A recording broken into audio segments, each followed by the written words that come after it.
for an entirely different reason. There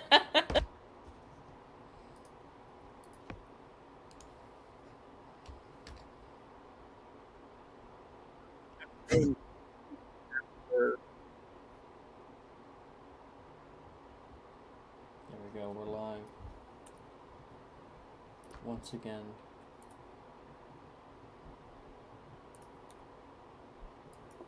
Cue up your cowboy running gifs.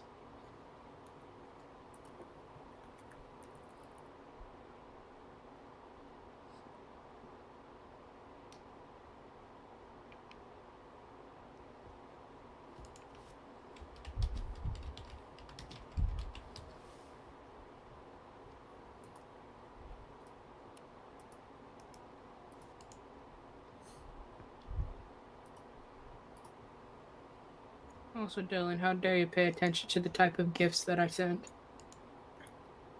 It just fits so well with the music, okay?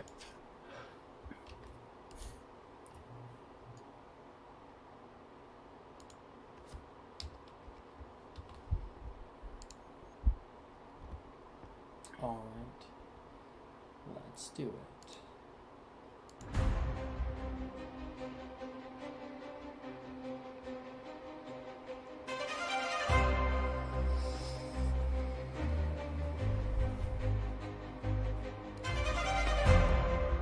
Oh my god.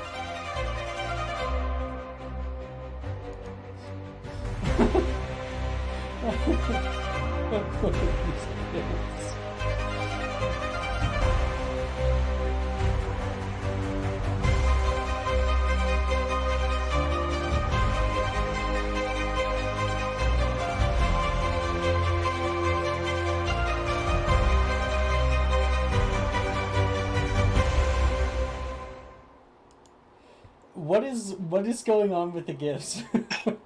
So every Is week that for people the opener? yeah, every week someone posts like a horse running as the opener plays, and me and my posted the same exact gif at the same exact time.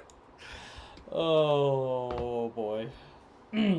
Welcome everybody to Reign of Blood.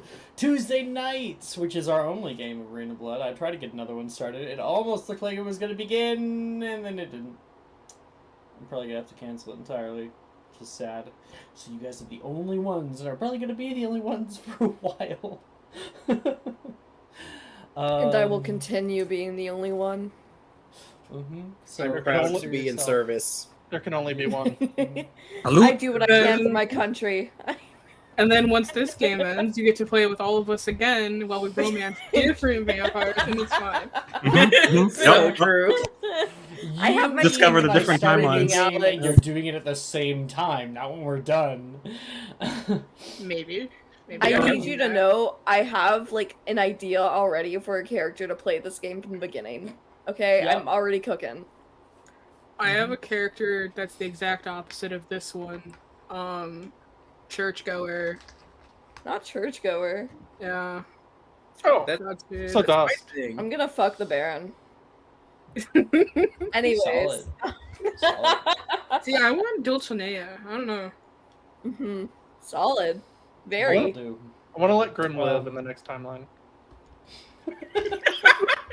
Alright. You're It's gonna not like what? it's a fixed event. You went out of your way to do it. So true. Becomes a canon Whoa. thing amongst all groups. Okay. Welcome, everybody. Last session, we fought a froghemoth. Not only that, but we captured it. Not only that, but we started an orgy. And we're about to mix those two things. Yeah. So, I don't entirely know how to start that, but that's for, future Alex in about 10 minutes here. We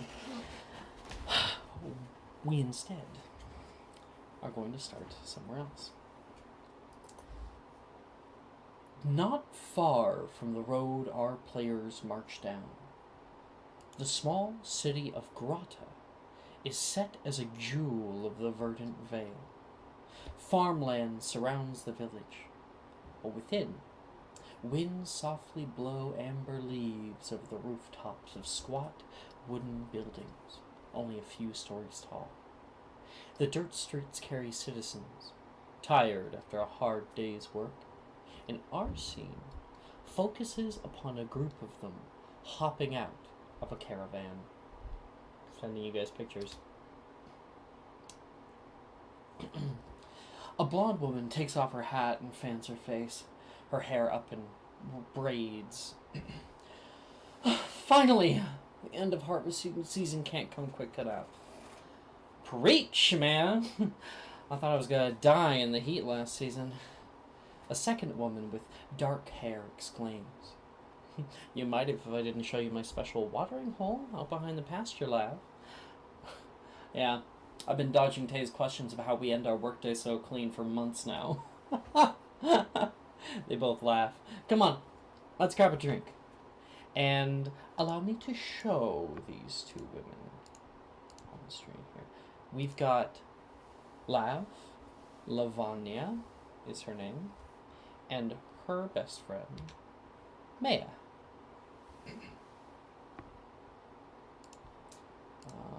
Is going to send a Maya? Maya. Maya? I knew you were gonna do this. It's fine.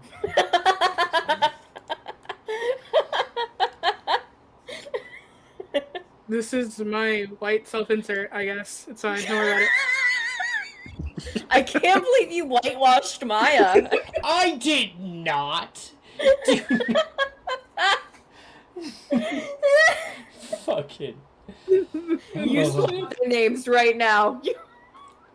I think you should just straight up call her Maya. I don't know. I think you should just go for it. I might fuck it up, so we'll see about that, huh? Intro scene, she's gonna be eating a papaya. Yep. The two of them head into a larger inn, and Lavanya yells out to the barkeep, "The usual, Wilf? Already sitting for you at your table. You're the best, Wilf." "Hey, love, go a second." A random passerby calls out from a table. Not quite. Got some bills to handle. "No rest for the living." Lavanya's expression sours. She and Maya sit down at a table, and Lav grabs a drink, waiting for her, and looks down at some papers sitting there with discontent.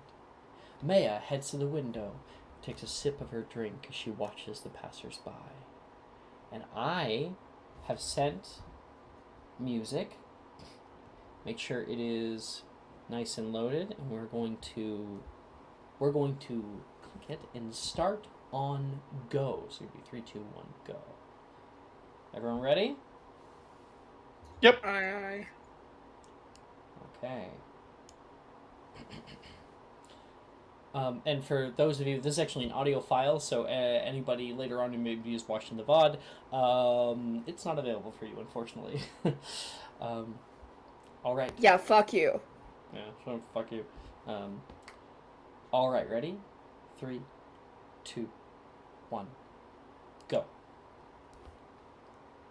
Lavanya gives a big sigh of frustration, poring over the writs and bills she has in front of her. She slaps down the paper and holds her head in her hands.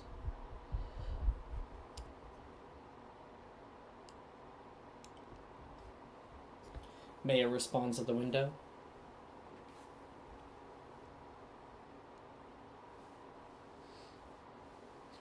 Lav chuckles and jokes.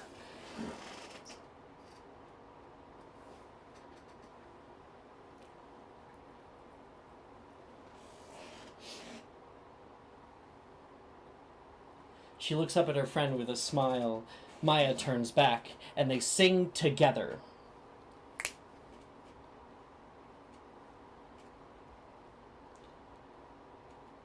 They hop up on the table.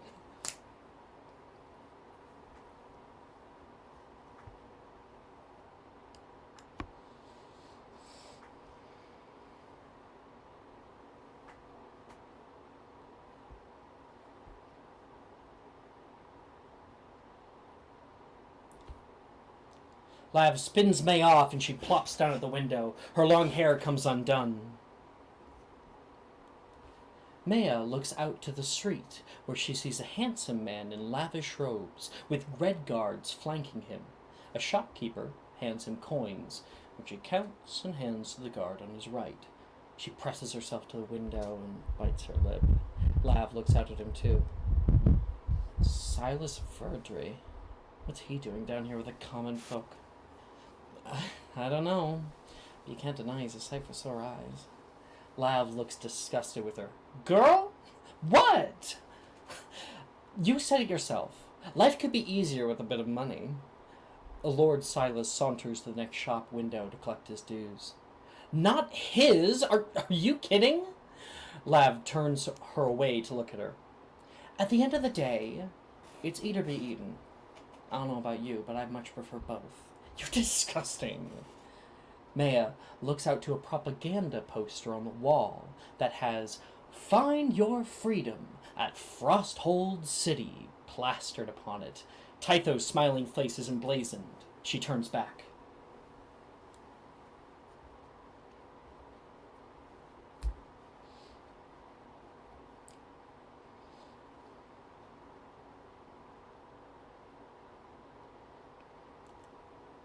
Maya turns to the poster.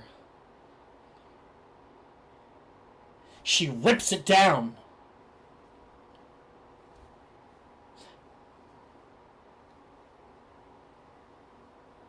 She kicks open the door and strides outside.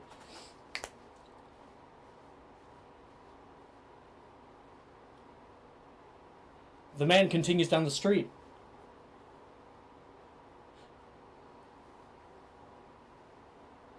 Maya pursues.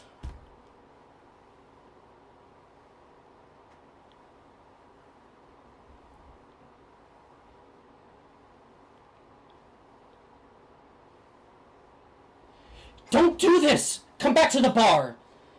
No!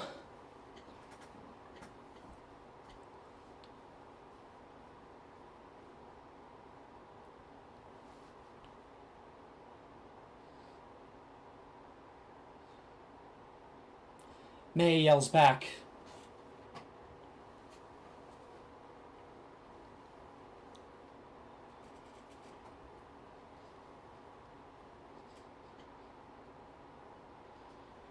She fixes her hair, composes herself, and approaches him for the first time.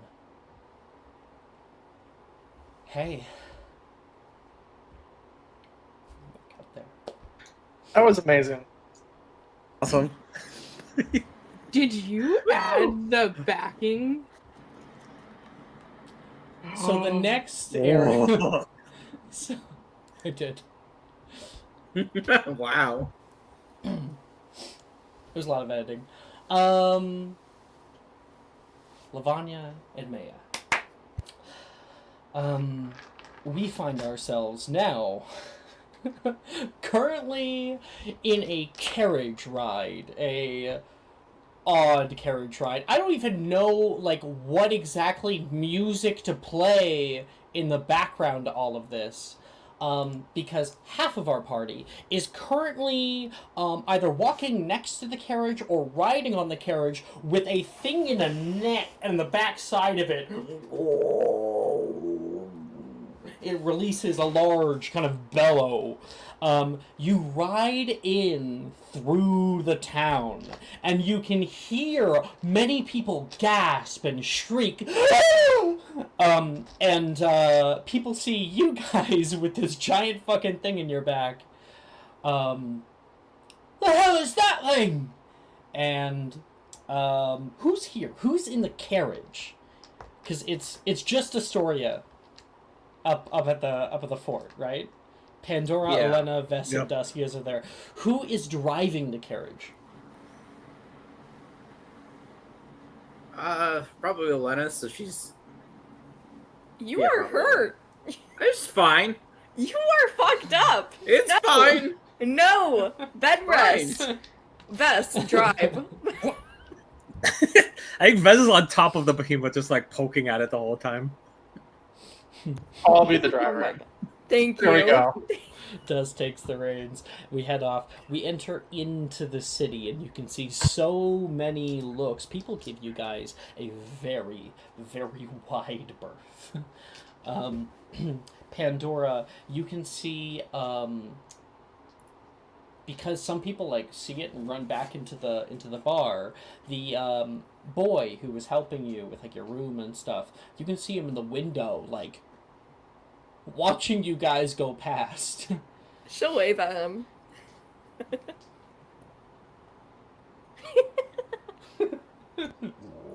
So you guys get to experience how people look at me every time I walk into a new town. We get it, you're a tieflin.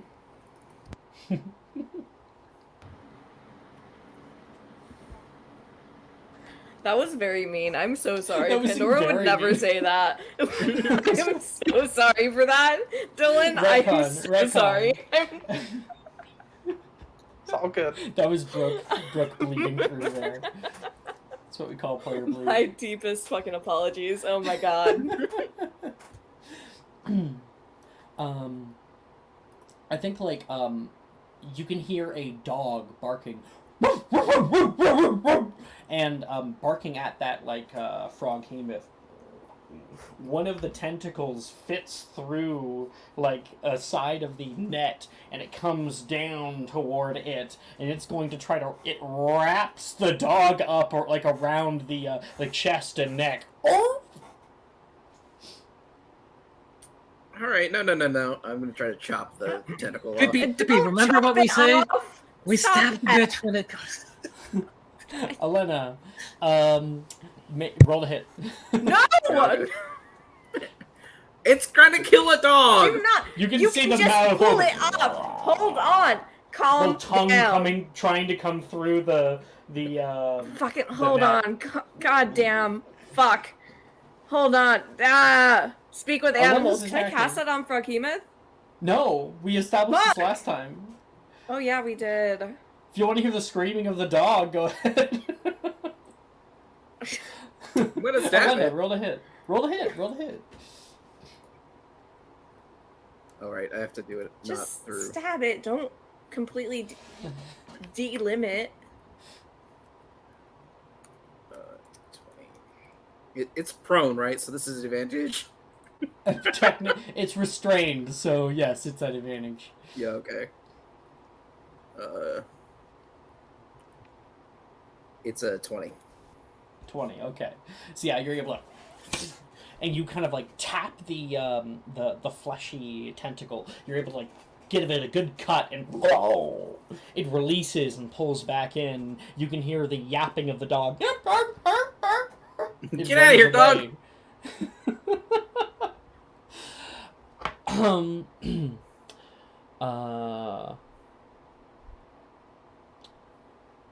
You can see multiple people are exiting their homes, watching you guys pass. A few others talk to each other. People grab their kids and pull inside, and you exit to the town of Hayor. The smell coming with you. You can see multiple people who were, from the smell of this huge beast. On the way through the forest here, it tries to jostle the cart a few times. And Dusk, I want you please to make me an animal handling check. It's not a very high DC. Oh god. Oh, I'm actually decent at those. Why did I panic? I was about to say, you're a cleric. Yeah. 10. Okay. That's exactly the DC. So, Oh, okay, good. yeah. You're able to, hey, and calm down these, like, two large goats that are with you. They have kind of large curled horns and this slightly green fur. Hi, Hadley. What can I do for you? After you're done work, What? after you're done work, can you give I want some cookies after. You want me to make you cookies after work? Well, I'm gonna be at work till really late, so you're gonna be asleep by then. Want a hug and kiss? Okay. Okay, come here. But I'm not going to bed. If you say so. Give me a hug. Let's look at this. No, you're just gonna give me a kiss and you're gonna go. Mwah. I love you. I love you, man. Have a good night. Good night.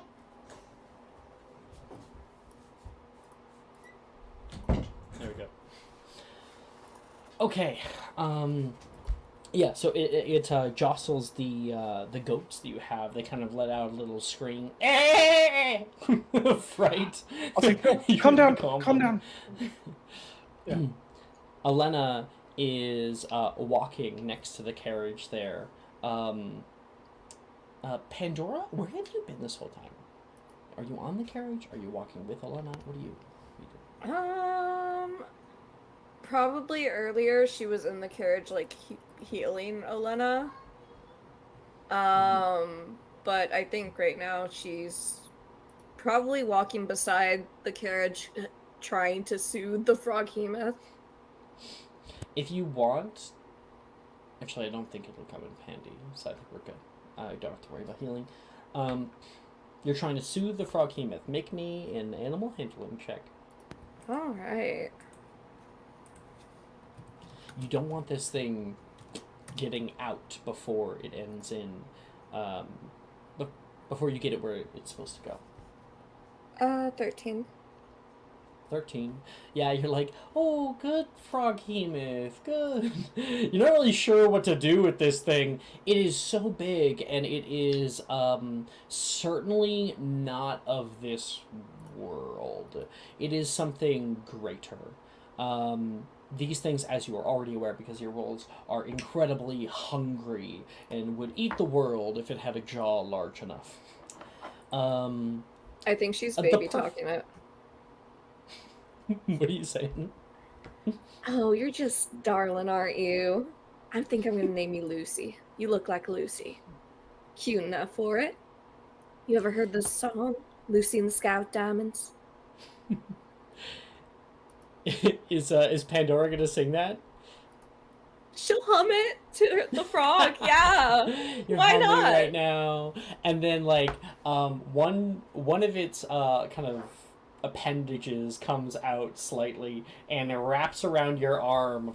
Oh, okay, that's really tight.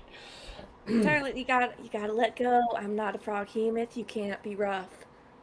Vess, you see it pull Pandora a bit. It's opening up its mouth again.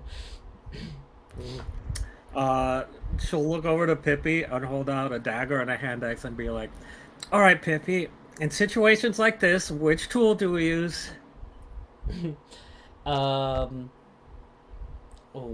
because she doesn't actually have the word dagger, so she's going to hop up, grab the knife from you, and then leap forward, and starts to stab down at this little thing. Pulls back again. Oh my god. Very Pippi. good, very good. You cannot resort to violence every time. She chose Resort to correct. violence every time.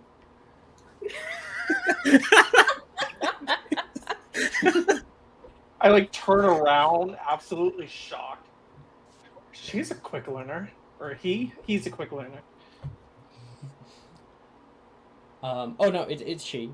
Pippi's a girl. Oh yeah, then she. Yeah. Although Dusk might not know. Yeah, nah, I don't know. I'll say they're a quick learner. Perfect. Pippi's like,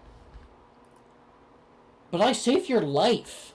You can hear like Elena's voice come out. What'd she say? I saved your life. Yes, you did, Pippi. I had it under control. You should leave that to grown-ups. Pippi rolls her eyes at you. And you see, Pippi, this is what we call denial and ungratefulness. Denial and ungratefulness. Don't talk bad about me to Pippi. Teenagers. This is the rebellion phase. Right? That's what I'm saying.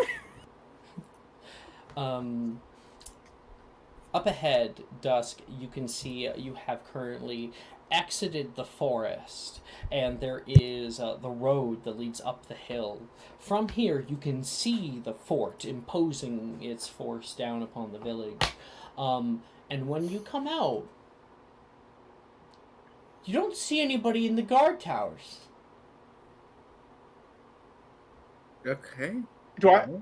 I'm aware of Astoria's plan, right? At least to infiltrate, maybe not the. I don't know. Okay. We I don't definitely know. sent her Yeah. there. I don't Yeah, think we know we that talked she was about going to sending take her down there. the. I don't think we knew the details. She was going to disarm them somehow. Yes. With performance. And we have no idea what that meant. Yeah. Mhm. Okay. Looks like Astoria did a good job. There's nobody watching us. You can hear the creaking of your cart wheels hit the road. Boom, boom, boom, boom, boom, boom, and you head closer and closer up. Now I showed you guys the map, so we can well imagine coming in from the front. There is like the towers on the right and left, currently empty. You look out toward the gate itself. The gate is up right now.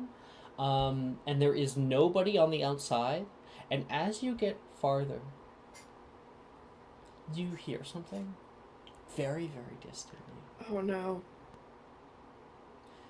You hear sounds that are not appropriate for PG-13. You hear loud, degrading comments and screams of ecstasy far forward from where you guys are. Pippi has yet to notice. Okay. I'm going to put my hands over her ear holes. It's a bird. They just have ear You holes. take like a scarf and just like... He's like, no. This performance doesn't sound too fun. Are people? Something going on in there? I hear screams. Hey! Pippi Sounds says. like a horror play or some sort. A horror play? No. Just No. take out the last R. In horror. Oh my god. Read the headline. Read the headline. Multi-talented. Okay, so Actress. you guys are able to like wrap this around Pippi and like be like, Pippi, stay here. You know, Pippi? No. you go behind this defensive like wood spike and you stay there until I tell you to come in. Above table, real quick. This cart is just making me think of the Oregon Trail, and I'm about to get dysentery. So sorry. Dusk dies of dysentery. Roll a new character. All right. So, with the frog, do we just want to spook the animals and make them charge into there, and then it'll come out, or what's the plan here exactly? Well, don't we want to get Astoria first? You then hear her yell. Maya, Oh what my do you yell? You don't have to do the inflection, just words. You definitely hear something along the lines of. I never thought I'd say this in a D&D game, but you're a good boy. Oh, you're a good boy. You can hear over the way, and you can hear like a crowd go woo. This You is know, I some think play. Astoria's in her element.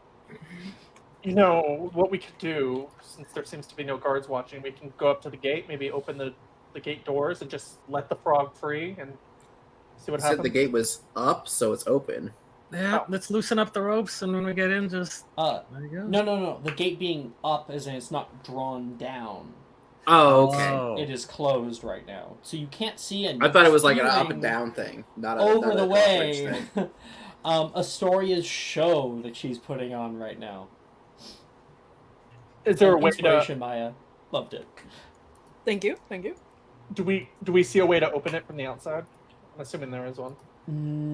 No, you would have to climb up the wall, and then there's a crank on the very top. Well, what if How I high is the fly wall? up there?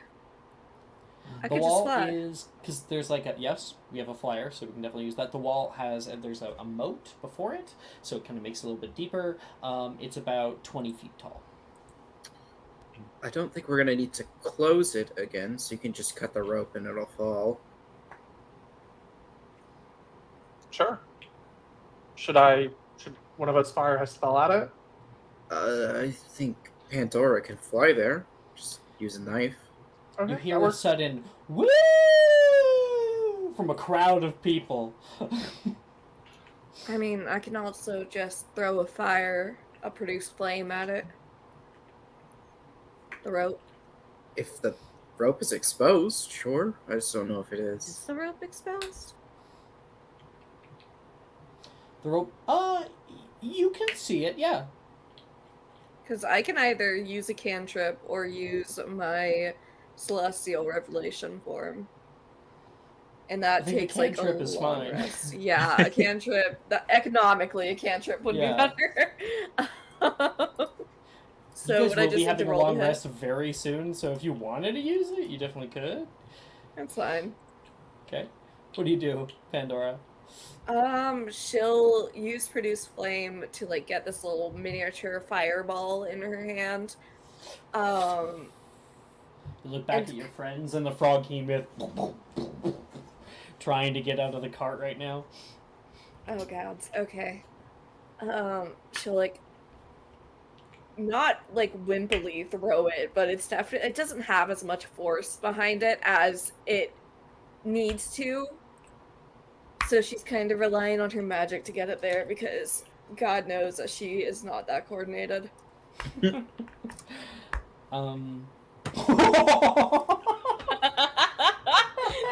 Oh no. I'm gonna take this. I'm gonna roll with this, okay? So Pandora looks back at your friends, some of the thing, and you know, like when people throw a ball and it just like rolls backward. Oh, this is so embarrassing in front of Elena.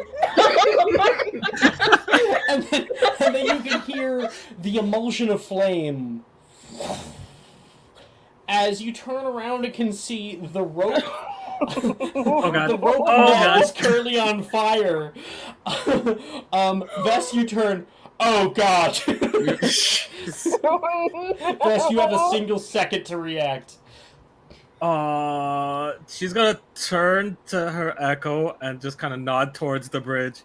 Go take care of it. The echo's In gonna front float of off to the rope. wall. Okay, alright. You shoot off, you take care of it. And you are immediately wrapped around the neck and pulled forward. I'm gonna see if I can hit you. Now I'm not actually gonna do like a initiative or anything. This is just a little thing, right? Okay, let's see. That is a 22. Uh-huh.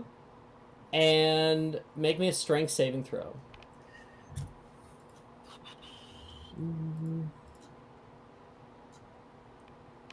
Quick question, Alex. Has it been an hour since the start of the frog fight? No. Okay. I 12. still have. Sylvester is swallowed in one go. Okay. Luckily, Vess can get out of this like really easy. Actually, Yeah. Actually, so your shade like reaches the top of the tower, and you can see through it. What no person of any kind of moral standing should stare upon. because you can see over the wall. Oh. And Astoria's in the middle. Vess, do you want to swap places with your... Yep. Yeah. So you swap places. Oh.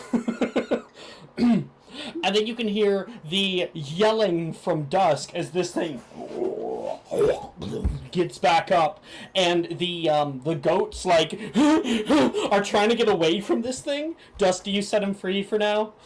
See if you can find him later. Yeah, 100%. I was actually having a half thought of just feeding it to him, but we probably need them. It's gonna have lots to eat in a minute. So you hit the reins, these goat go running down the way, and I guess we should probably have some fucking music going right now, because now we're actually in it. 1 second, please. Are these Redguard unarmored? What do you... No? Why would they... Oh, many of them are, yes. Yes. So in various states, really. Okay. Just trying to find... I believe the last time you said it was like up to 9. I think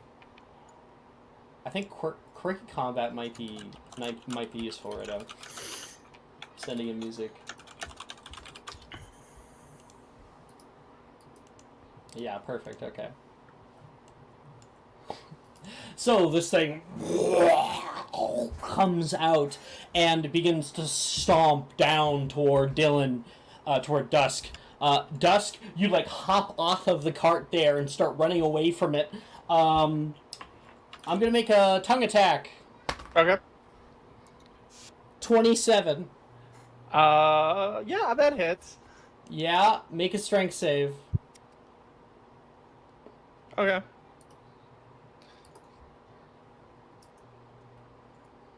Six. Okay, so he grabs you from the back. Oh shit! And you can see Dusk's hands dig into the dirt and are pulling back away. This thing, it's like a retractable tongue pulling you toward its mouth. Meanwhile, wait, this hit, 1 second. This hit me with an attack, correct? Even if it dealt no damage. Correct. I have no armor. damage. I have armor of Agathis up. It takes 10 cold damage. So the tongue freezes up. Meanwhile, Astoria. Mm-hmm. This is obviously a very spicy scene for you currently, Vale. Yeah. I'll give it over to you on what details you might want to joke about or bring up right now about what she is up to, how she has enamored this entire camp of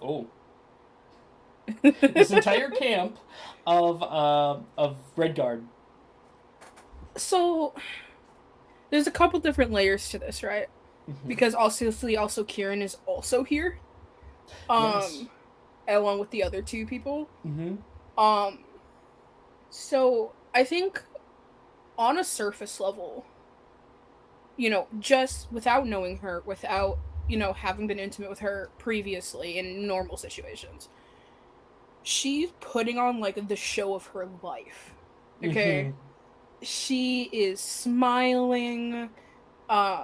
She is just pandering to these people. There's a lot of, like... There's a lot of fluff here, okay? Some people who might be more gifted than others. Mm-hmm. She gives them attention, but she pays also attention to the people who are less gifted. You have to remember there are also women here. Yeah. Mm-hmm. Exactly. Yep. Especially the women, because that's a thing she doesn't get to do much. But she's just... This is work. You said good boy earlier. Was that the captain? Captain's dead. She ate him. Oh, right. Oh, you killed him. Yeah. Last time. But probably, like, his second in command. Uh-huh. Okay. Yeah. What funny thing, like, does he have a bow around it? Like, is he tied up? What funny thing is he? What situation is he in right now? It's definitely a situation where like he's someone who's probably usually in a position of authority. Uh huh. Um, he, I don't want to say he's on his knees, but he's definitely on his knees right now. Yeah, of course. I was already imagining that. Honestly. Yeah, definitely like yeah. What compromising position is he He's kissing her finally foot. in? Okay, he's prostrated.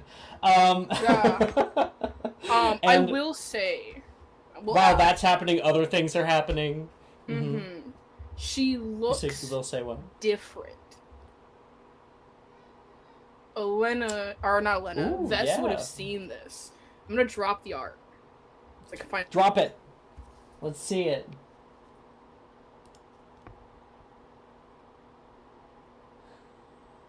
Oh, character art. Ooh.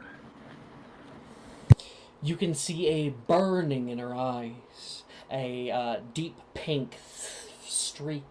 You can see a kind of chaotic enjoyment, a sick enjoyment at the being in control of all of these people, having them falling either proverbially or literally at your feet, and servicing many people at once, sometimes with let's say performative gestures.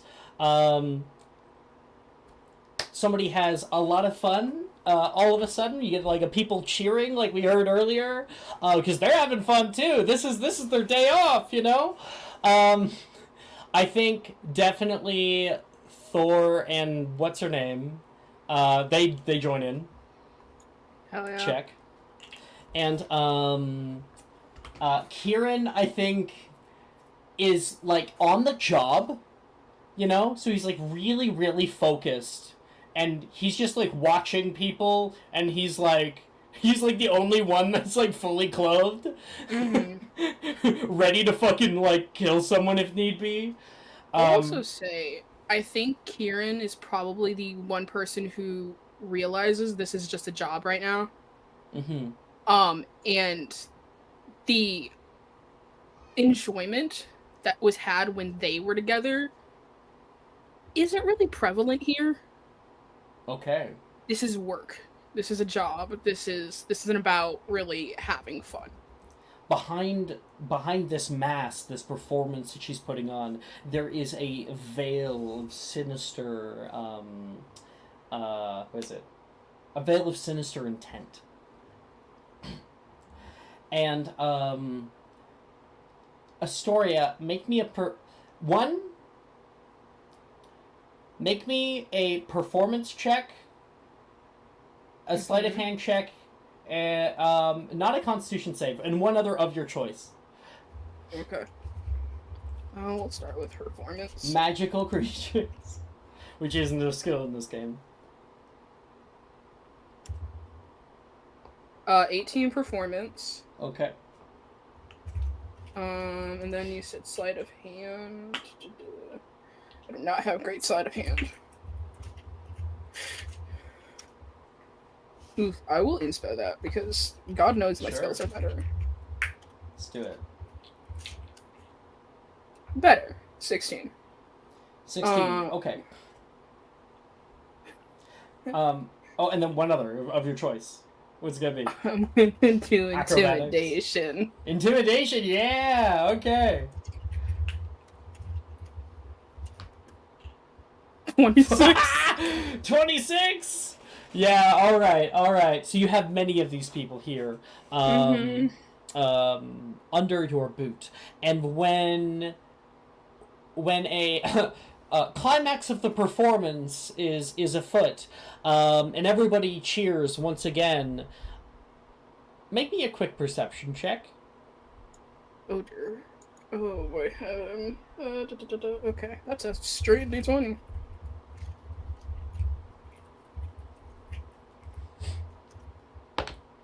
That's a 3. Okay, so you don't notice. You're in the middle of it. You are all encompassed by it. Kieran hears a distant, like a garble. This was not the plan, I will have you note. I don't think... Oh, no, it was, because they made the net for you. Right. Yeah. Anyway, so he turns, he goes... and he's going to try to shimmy in to the performance. Excuse me, pardon me. Astoria, doing a great job. Do you care to join? I think we have another person joining right now. I've counted everyone here. Most of the people are either here or have finished. And then Vess appears. And Vess, you see what you saw. You look over toward the gate there. And Oh yeah, I think Vez just like stun locked for a second there. It's like, oh shit, yeah, got a job to do. Okay. This is gonna be wild.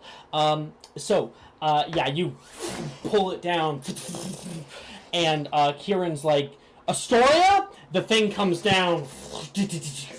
Boom! It hits the ground heavily because no one was like slowly putting it down, and many of the people who are a part of the orgy that's happening right now turn, huh? And like some of them only have helmets on, comically, in varying states of undress. Someone tries to pull up their pants, and they all view Dusk being pulled into the gullet of the froghemoth. The eyes like part a little bit further from each other to get a wider view. It sees all the smorgasbord of people, and like Astoria, you are like splayed out for all to see, and you see this fucking thing coming. Oh shit, this is what's going on. Kieran's like, let's go. She's, I think comically she jumps up into his arms so they can run. Come on. He runs off to the right hand side. Dusk, you're inside this thing's belly now. Oh, it's dark. You can't move.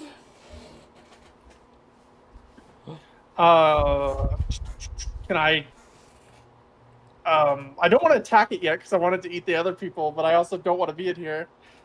Can I try and crawl through its throat? You were trying to get out? Yeah. Making that... Yeah. Make a strength saving throw. Oh gosh. You know, religion won't help me here. I'm kidding. I pray. No. 1d. 12? No. Okay. I didn't think so. Yeah, you're able to get up and like stand on it weirdly. You're inside this thing and you can see the thing smile from the inside. You feel like the tongue push you off to the right hand side, and a peristaltic wave tries to push you back down into the throat, and you see like the mouth slightly open, and you see people are starting to kick up to their feet. Other ones hiss out toward it, and you feel the entire creature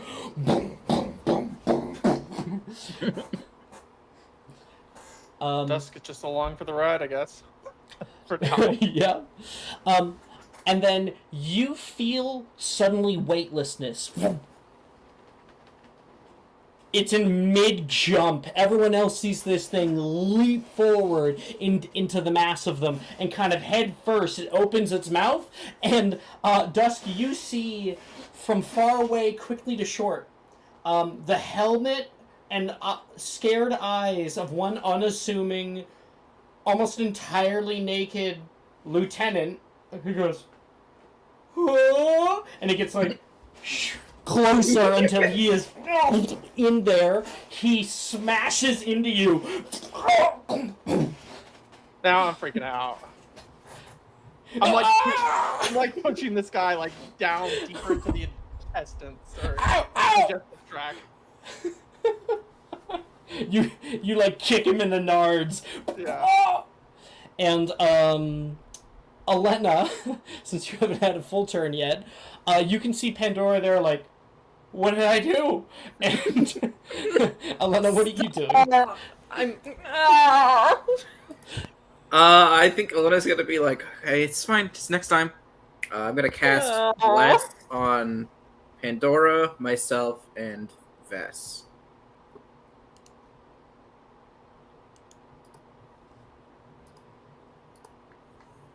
If Vess is within 30 feet. That's what I should say. Vess is within 30 feet. So they had myself, Vess, and Pandora.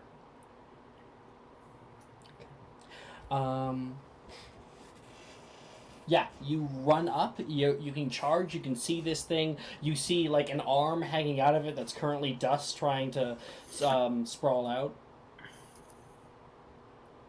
Don't worry about like 30 feet and stuff like that. You can just like, yeah, you know, it's just a narrative. Yeah, battle, so sure. I'm just, she's gonna run up and try to get its attention so it turns to face more of them. She can. Well, this thing's already out after the vampires. Oh, then I'll just chase after it. Okay, you rush in there, and on your right-hand side, you can see a mass of carts. Exactly what you guys Wow, see. there are so many carts. There's like, I think there was like 21 or something. Yeah. 21 carts sitting there. Okay, this could move the entire city. Okay. The vampires themselves are like all in array, running around as much as possible. Huh? Oh, okay. Come here. Hug. Okay, good night. I like to imagine that Elena said that in character. Wow, that's a lot of carts. No, absolutely she did. Okay, bye-bye. I think she saw what was going on and go like, alright, looking at the carts. Okay. Whoa, carts. Pandora, you get a turn.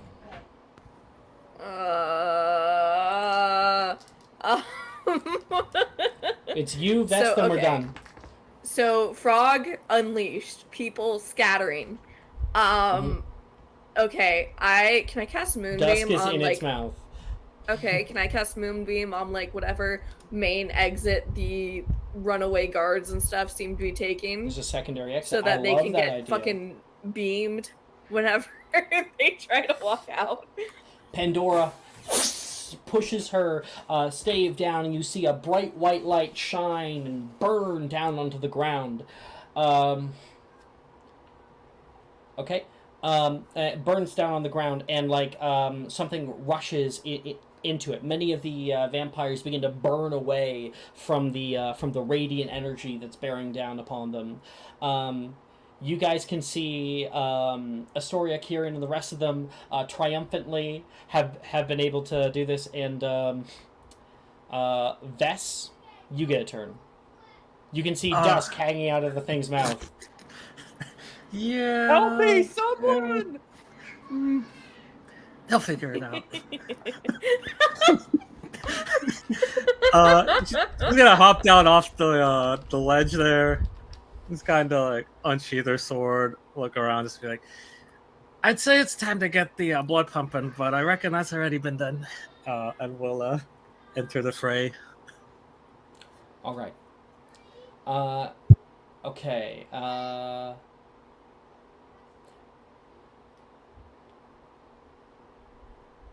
Sorry. Can I get a repeat of that? I got distracted. Yeah, Basically, she jumps down and she enters the skirmish going on. All right.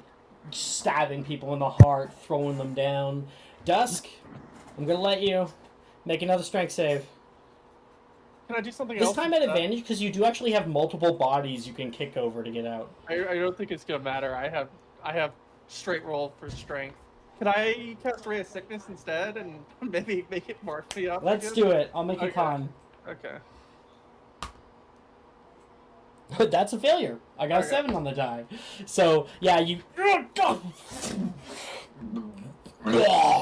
It it spews out all the contents of its stomach down onto everyone else around here and spews you out of it, covered in thick mucus. You kick up to your feet and jump away as it tries to swallow back up what it just regurgitated. I'm like And wiping myself. I see everybody around not helping me. I go, thanks a lot, guys. Oh, I was busy. And that whole kind of scene will kind of fade away. We know how it ends. The frog king myth itself is swallowing and eating as much of these things as possible. Anyone trying to leave is getting burned up and away. And for those of them that climb over the walls and stuff, we watch the end of the combat as the frog king myth leaps across the wall and is running after one dude in the field. He's good. Woo! Woo! Right. You did it! Our frog plan worked. Yeah. I told you guys, it went perfect. Nothing went wrong with that plan. No, I got eaten. You got eaten. That's totally part of the plan. Yeah, and we're both fine, right, Elena? Exactly. I turn around, kind of covering my eyes. Are you okay, Astoria? I'm very tired. Do you need a robe or something? Oh yeah, like Kira would have gotten her like something nice to wear to cool down, and like she's good. Yeah, no, I'm good. I mean, my dress was ripped somewhere in the process, so I have this now. I'll say, I've heard of a lot of battle plans to infiltrate a fortress. None have probably gone as well as what we did today. It was a group effort. Clearly.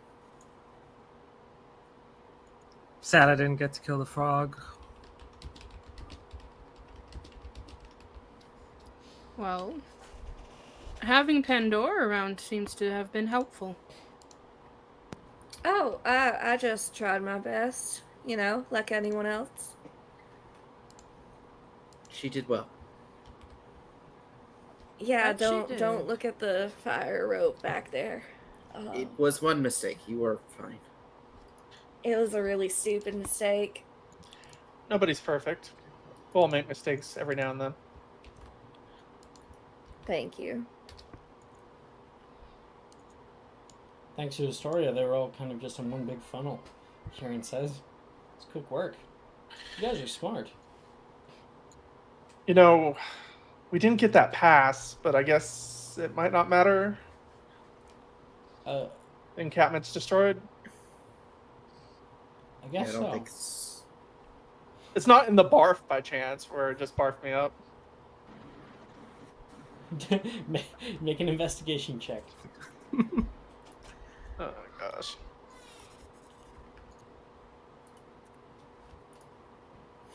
Six.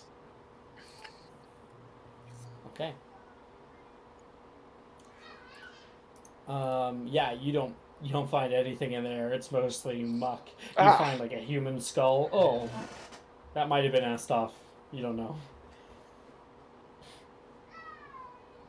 I don't think anyone's going to be stopping. Yeah, makes sense.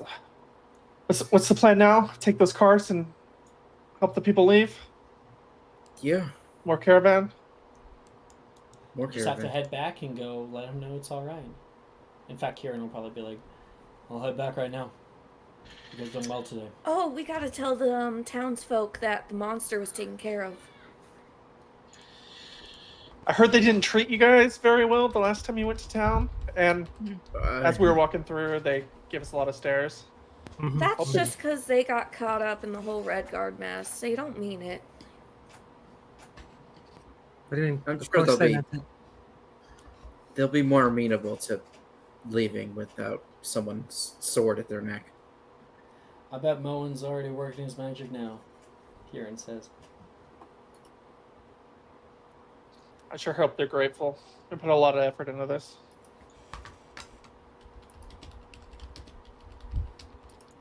Is that the way of heroes? Making sacrifices that the people will never know about? Maybe for some. Not for me, though. Hell no, heroes end up dead.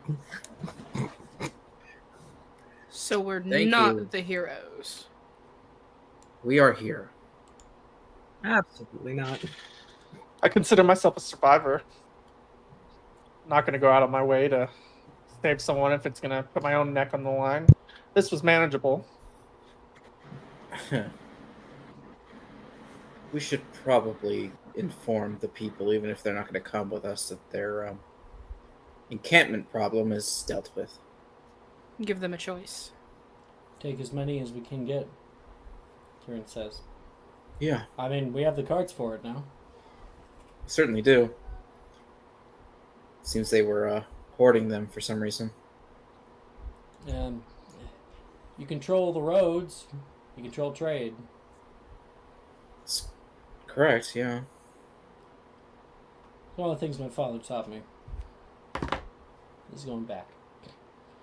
And we will fade for a moment. I sent new music. You can listen to that if you want. Mhm. The open road offers a new beginning. Members of the sparse Nordic communities of Mist Home are here at your side. They're hardy, brave. Brave to have weathered the road. Brave to have risked their lives and abandoned the homes that they've cultivated for generations. There's still many yet who have decided the cowardly path, or perhaps the stubborn one. You travel past rolling hills, a drove of carts cresting the verdant vale, a smoking wreckage of the encampment fading onto the lands behind. Kieran did work his magic. He spoke to as many of these villagers of Hayor as he could, try to bring them with him. Many listened. He's a surprisingly persuasive man. Many others as well listened to Agmund as he tried to convince them to go as well. They gave him many of the older people gave him a surprising amount of respect, even all the way out here. But now we are leaving. We have left the encampment behind us, and we're out, north, hopefully, the hell out of here. And on your journey, blood-red croplands are your closest sight. Workers harvest the last of the season's labors. Some stop for a moment and stare as you go past, taken aback by the hundreds of Nords, unbeknownst to them, amidst their exodus. Moen waves out at the field hands with a jovial smile which disarms most suspicion. "Good morgen!" he yells, and the workers don't respond aside from a few awkwardly waving hands. On your right, the hills rise into a snow-kissed rock, and I realize it's not on your right, it's supposed to be on your left.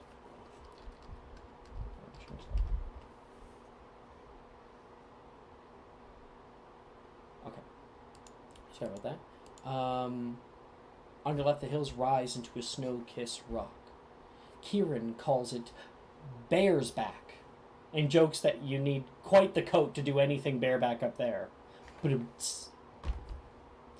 Spirits are high after gaining entry to the wider world.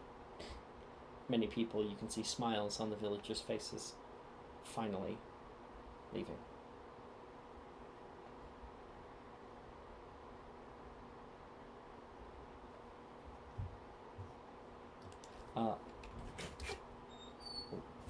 Hadley's back. What do you want? I'm hungry. Go tell Mom. Mommy's not here. What? Mommy's outside, Daddy. Okay, I'm sure I'll be back very soon. I'm gonna see if I can deal with this. In the meantime, the scene is actually open for you guys to, while you're in your carriages and stuff, RPing. I'll hand it over to you for a minute.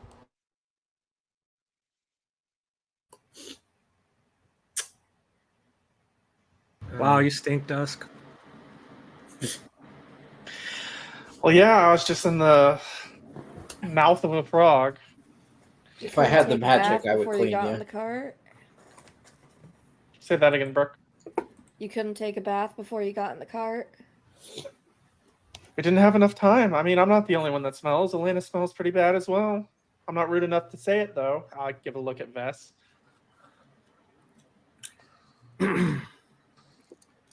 Coward.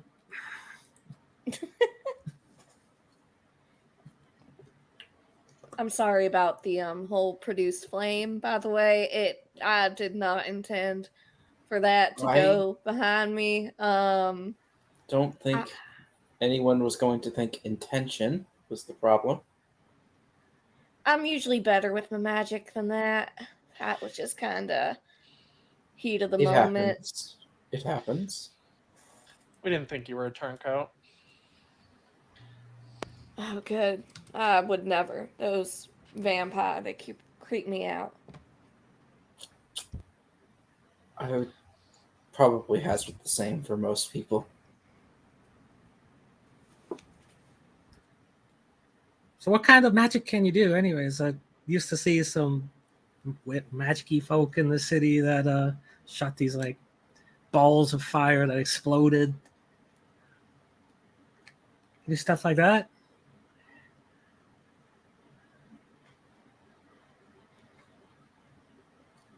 I'm so sorry. Could you repeat that? So what kind of magic can you do anyways? I used to see some magic folk back in the city. They'd make these giant balls of fire.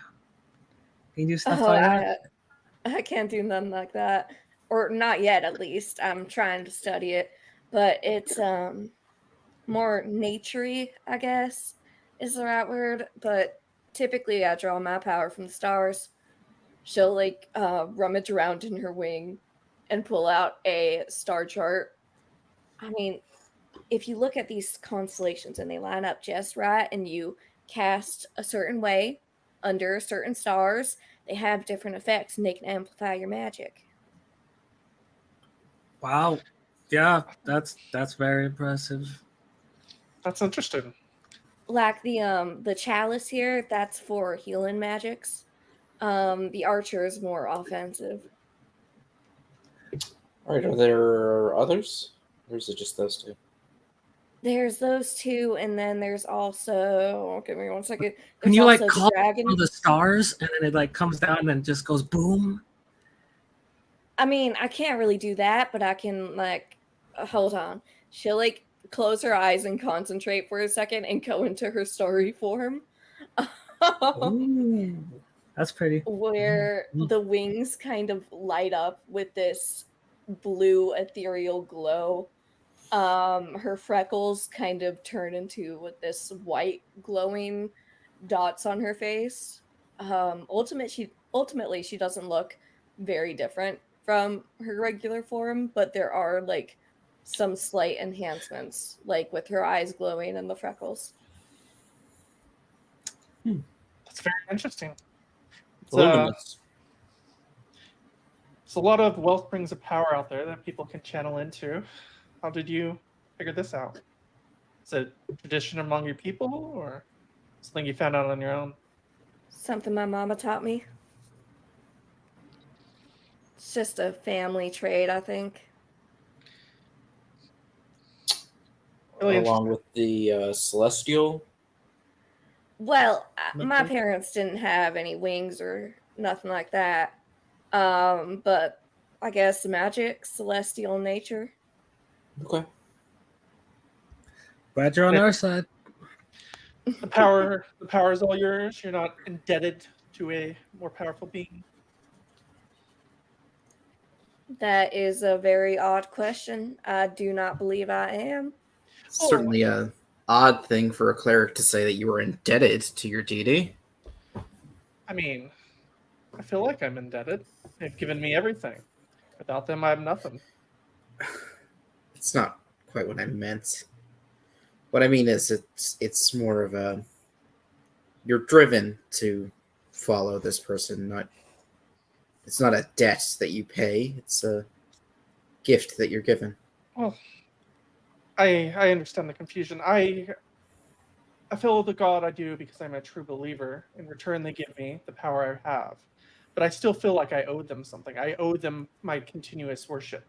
That's why I feel indebted to them for the miracles they have allowed me to bring to this world.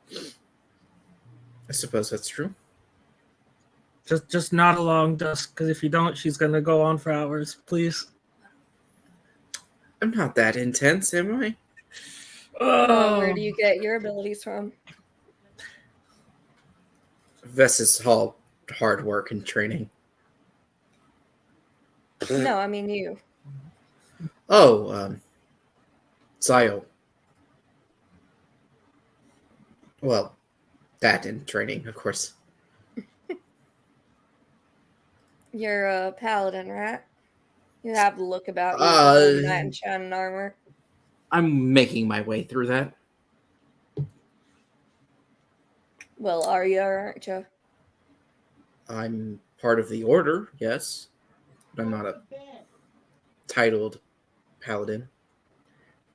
Lana's here being modest. She's gonna be one of the best one day. What do you have to do to earn the title? Service, mostly. A certain amount of years of training, most of the time. Well, I can see you being the very best, like those storybook heroes and such, as long as you stop getting banged up in every battle. I certainly think that's my job, considering Well, you everything. could stand to rest in between that rather than walk outside the cart with injuries. I'm fine. I've dealt with worse. That doesn't mean you have to deal with it now. I think of it as penance, I suppose. What have you done wrong? I disregarded a direction when I was given it. You feel like you need to pay back a debt. Here you go again with the debts. We're speaking the same language. We're just using different words. I suppose, if that's the way you wish to see it. I made a failing, and I'm trying to be better than it. It's not really Well, a debt, it's a mistake that you have to work on. I don't know much about it, but from what I've seen from you, you could do a little with being kinder to yourself. I think that might be true, but for now, I want to walk this path. All right. We got a long way to go until we're out of the north. And we got a grotto coming up. But then Yeah, we do. Days So, until we reach out there, Agman says, looking back. repeat that, Alex. Sorry. It'll only be a few more days, so we're out there. You sleep on the road. great. In the meantime, she picks up like a bucket of water and throws it on Dusk. There you go. Do I smell better? You smell wet. Oh, Just let it I'll air make out now. We're good. I'll make sure I get a good cleaning tonight. Sure, it'll be fine.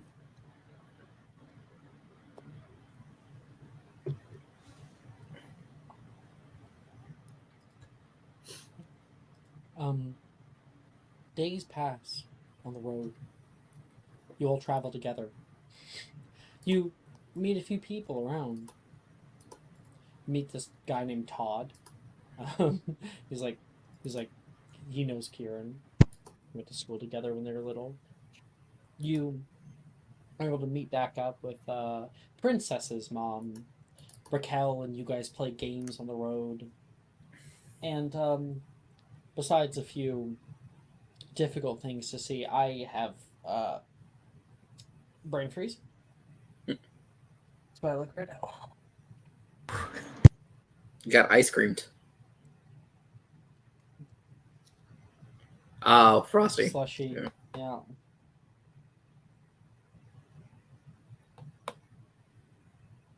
Sorry, where was I? Oh, right, you're playing games on the road with Raquel.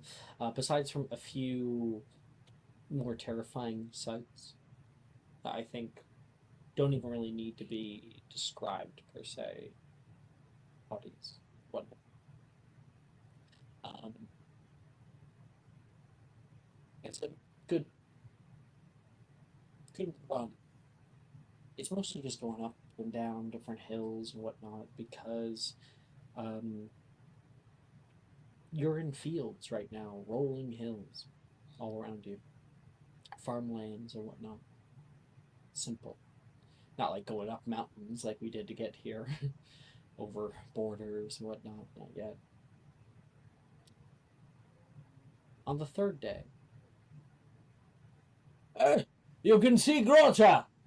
Moen calls back to the caravan and points northwest as you crest over a hilltop. He puts his arm around Agmund triumphantly, and Agmund offers a rare smile to his friend. You see it come into view. Grota. And I have an image. Woo! Yay!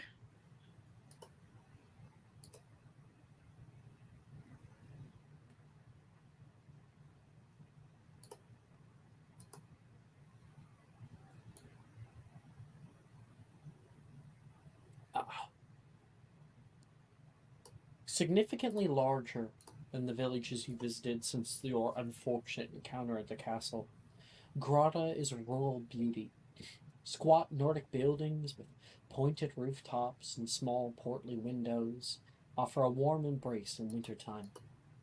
You can see distant bull-drawn carriages entering in and out of the city, and see the last caravans loaded with workers bringing laborers home for the evening.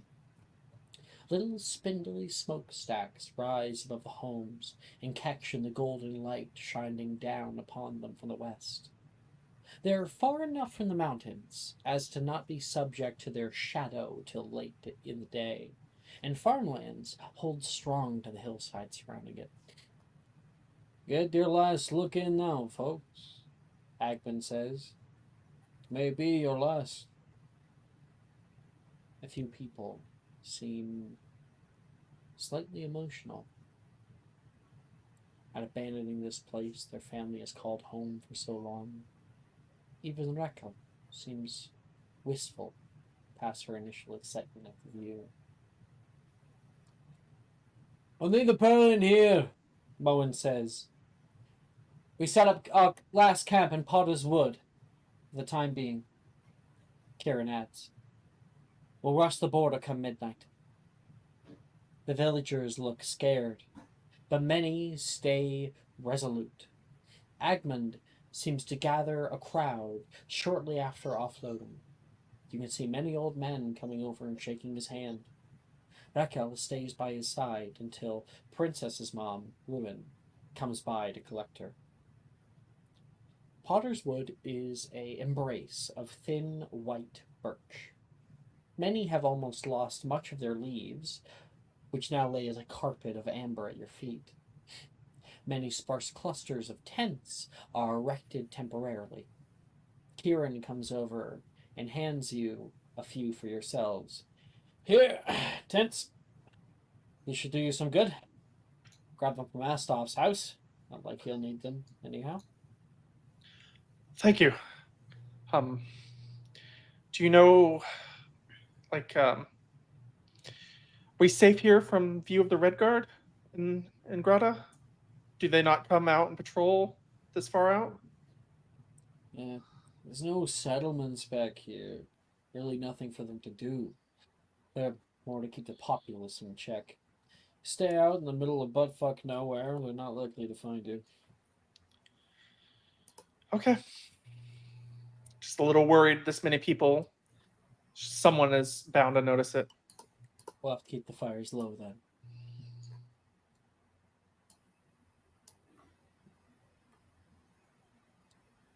Still, it's not uncommon for a few people to just go out camping.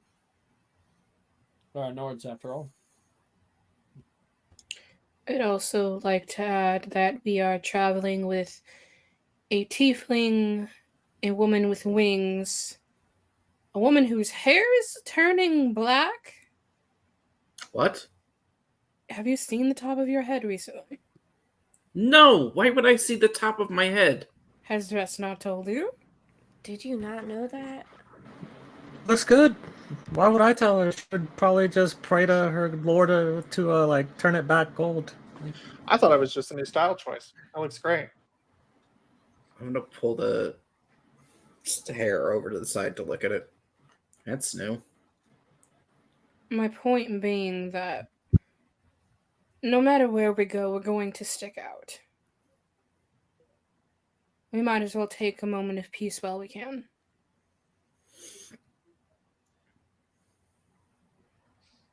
Oh, you all can take your moment of peace. My father and I are taking a cart to scout ahead.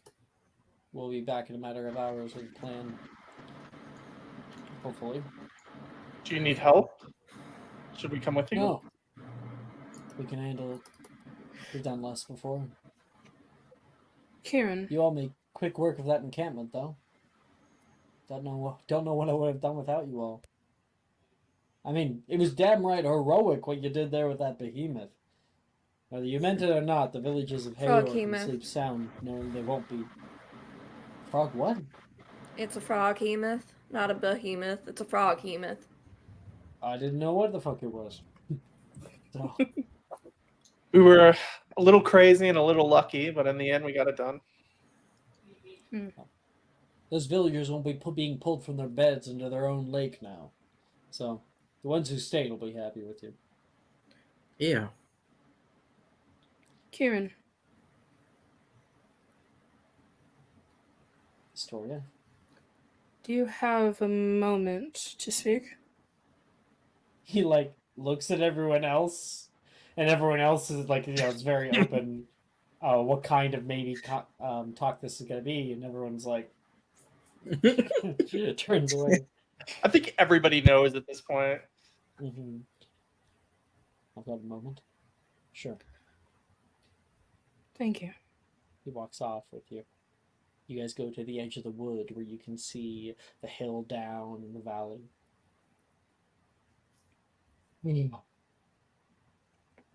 I wanted to say thank you. For what? You're the one who did all the work. For not judging me and my work.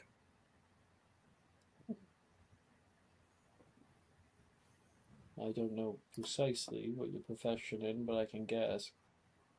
And enjoyed my fair share of upstanding places of commerce. Don't see why it's so hard to respect. You'd be surprised. I've enjoyed myself, time to time. Why shouldn't I respect those who offer such enjoyment? Thank you.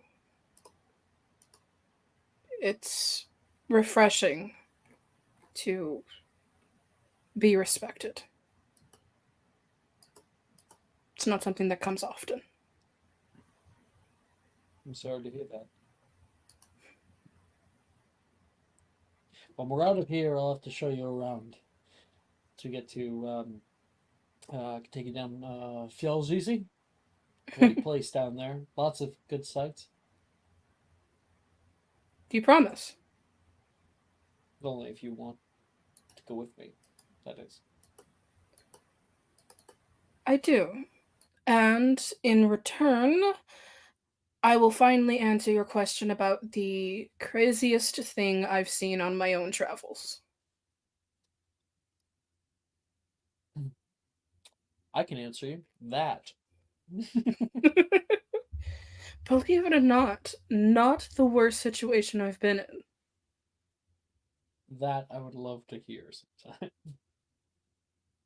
And are the two of you walking off? Yeah. Okay.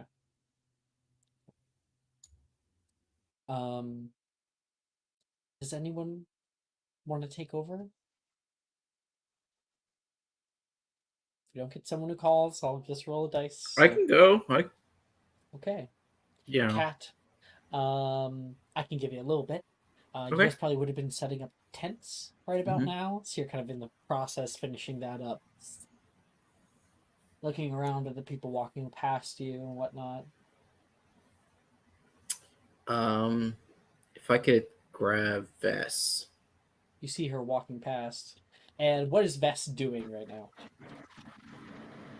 I think she just got done kicking the ass of some the people that are in the caravan, like trying to train them up. It's like, this is never gonna work.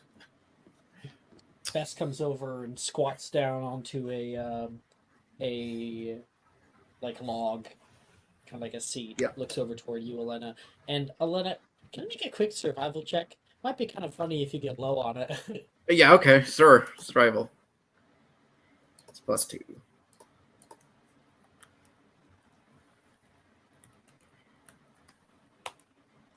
Eight. It's not great. Elena's struggling getting this tent up and running by yourself. Yeah. Now it's like a 2-man job. Do you want some help, Elena, of the non-divine variety? Please help.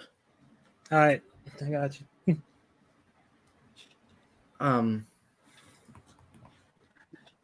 I know the last private conversation we had ended on a rather sour note. I wanted to follow up, for lack of a better word. It's all right. Shit happens. Right. You seemed more agitated about it than it was a passing thing. That's all. I mean, I've told you before. I think she looks around. I think everyone here is dead weight, and they're gonna end up getting us killed. But I'm only going along with this because you're here, and it's frustrating. Okay. Thank you for the honesty, I suppose. I know it's not normally part of your nature to acquiesce, so I'm thankful that you are, of course. Yeah. Better to come along than leave and end up hearing that you have a gravestone up here reading. What would your gravestone say, Lena? My gravestone? I'm not planning on death, so I didn't really think about that. That is odd thought. I suppose I would want it to say that I was a devout champion of Zio. Mm-hmm. Just saying, you what do you like before you even came up here?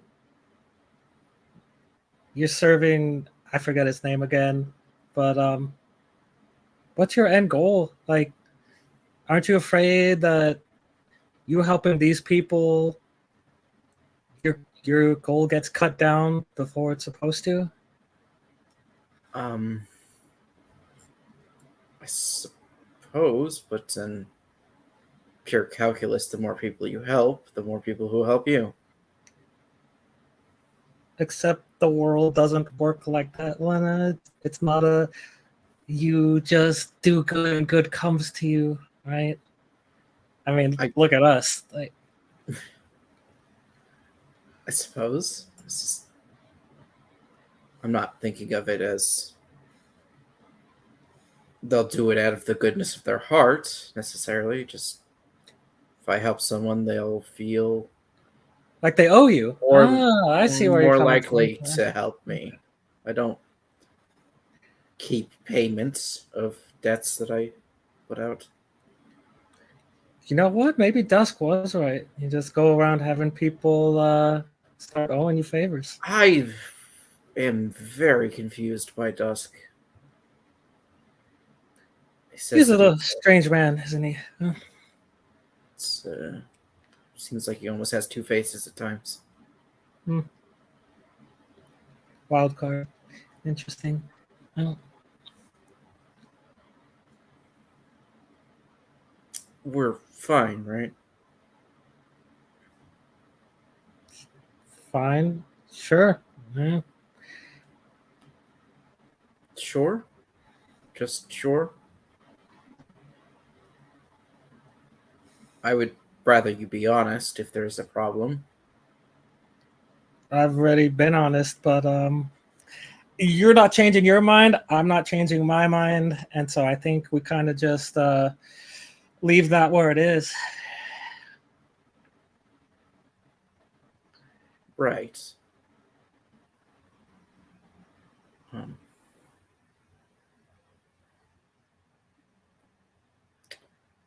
I'm still glad that you listen to me, even if you don't always follow it. I don't need you to Hey, follow it. I'm just.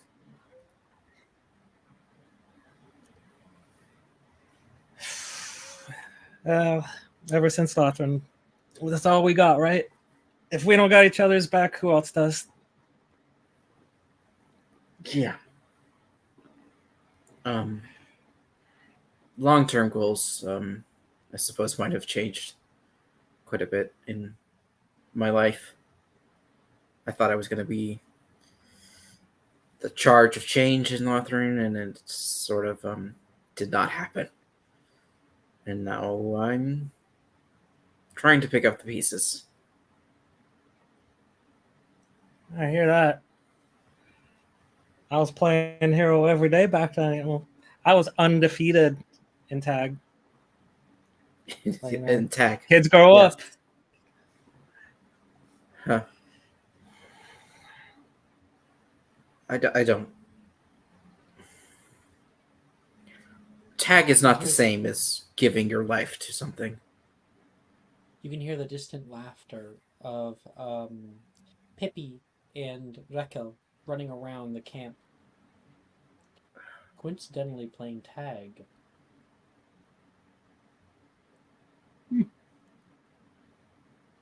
I suppose I'm doing it for them, Look at that. so they can have flights of fancy like this.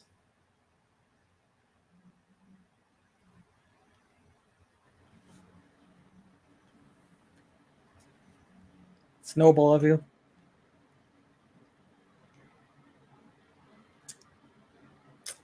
Someone has to be Just noble. in this place, what we've seen up here, it's not gonna last. I'd rather not be beaten down by cruel men.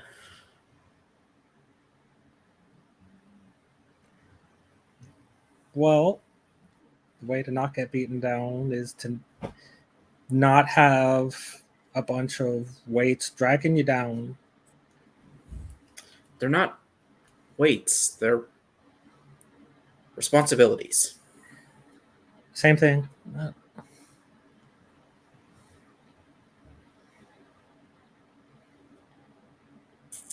It's the second time in a few days that I've heard people say that things are similar when they're not, in my eyes.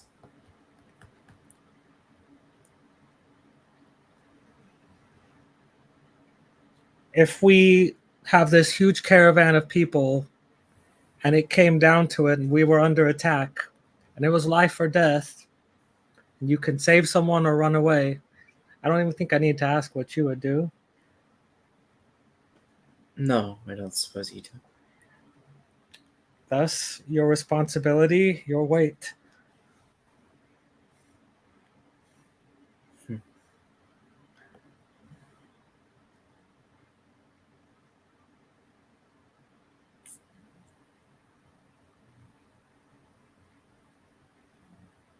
I'll save as many lives as I can, even if I have to remove some.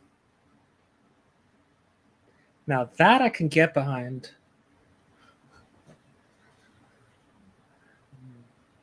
Are we good to pull away? Yeah. Yep. Nice. Meanwhile, I'll roll a random.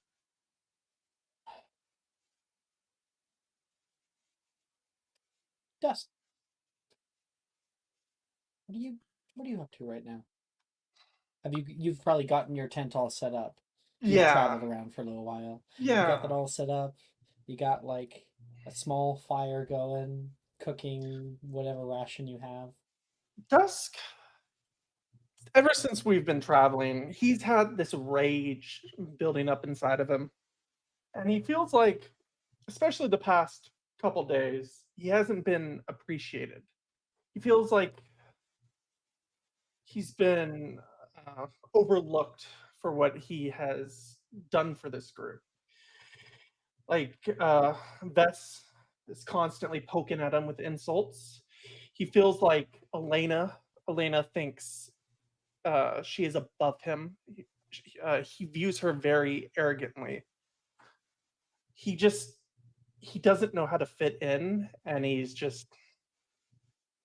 needs to release this anger somehow. So he just goes to a tree, and he doesn't punch it or anything, but he just takes like a dagger out of his pocket and like sticks it in the tree and is like forcefully like forcing it down, trying to release some of this anger so he can keep up his facade as best as he can, because he doesn't know how well he can keep it in.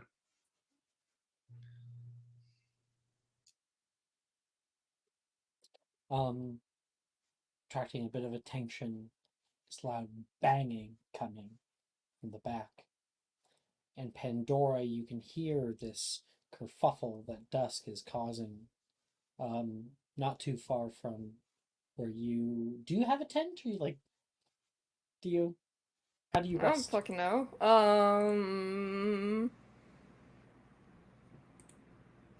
Sure, tent works. Yeah. Okay. So yeah, so you can hear this happening just kind of behind your tent right now. It's heavy banging on a tree, right? Right, Dylan? Yeah. Yeah. She'll like stick her head out of the tent. Um, are you doing all right over there? You see him take like a deep breath. Yeah, I'm doing okay. Just Are you Trap. sure you need someone to talk to? Something? I'll walk over to you, and maybe there's like a log or something. I'll sit down on it. It's hard to. How do I say this? I came into this life. I like hold up my pendant of the Stored Lord, and hoping to do as much good as I can, hoping to help people. But it feels like time and time again I'm looked over. It's just a little frustrating. Well, are you helping people for the sake of it or for recognition? You know, Probably a bit of both. I I'm trying to get back something I lost, and I don't think I can get it unless I have recognition. Does that make sense to you? Well, kinda. I mean, recognition is important to everyone. Everyone likes to be thanked for helping someone out or going out of their way. And resentment builds up if you aren't thanked for that. I'll like hold the holy symbol and like shake it. It's interesting. Most people they join a clergy because they truly believe in what the God is speaking, right? I I joined it because I had nowhere else to go. was kind of forced upon me their beliefs. And I feel like I believe in what the Stormlord represents. But at the same time, I feel like there's a shadow in the back of my mind telling me maybe I should look elsewhere. Well, you're answering the Stormlord's calling, but are you sure he's calling for you?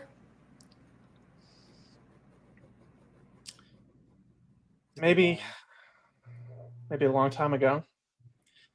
Maybe when I was 10 and followed his tenets blindly. But now I feel like I'm wearing a mask and I'm just playing a part. No one should be doing that, especially not clerics. Unless you're a trickster cleric, which then I guess it's like the whole thing. But that's not really here nor there. You should be living by what you preach, you know? And you should be able to live by that and not feel like you're betraying yourself. You're completely right. I don't know if you know this, but I'm from the north. This is my home. Coming back here for the first time in 10 years or so. It's emotional coming back home as it is, but coming back here and also seeing the state of things, it's hard. Back in Capital City, I thought time and time again, maybe I made the wrong decision leaving. Maybe what I did didn't matter. All the work I was putting into starting my clergy in Capital City. But then I come here and it's all ruined. Everything's in chaos. There's no order anymore. I felt like maybe if I was here, I could have helped in some way.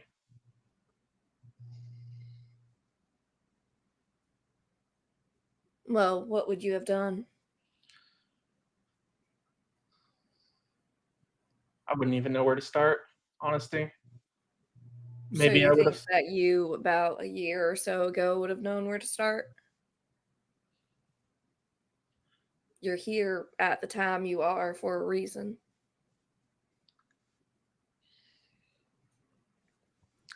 You're right.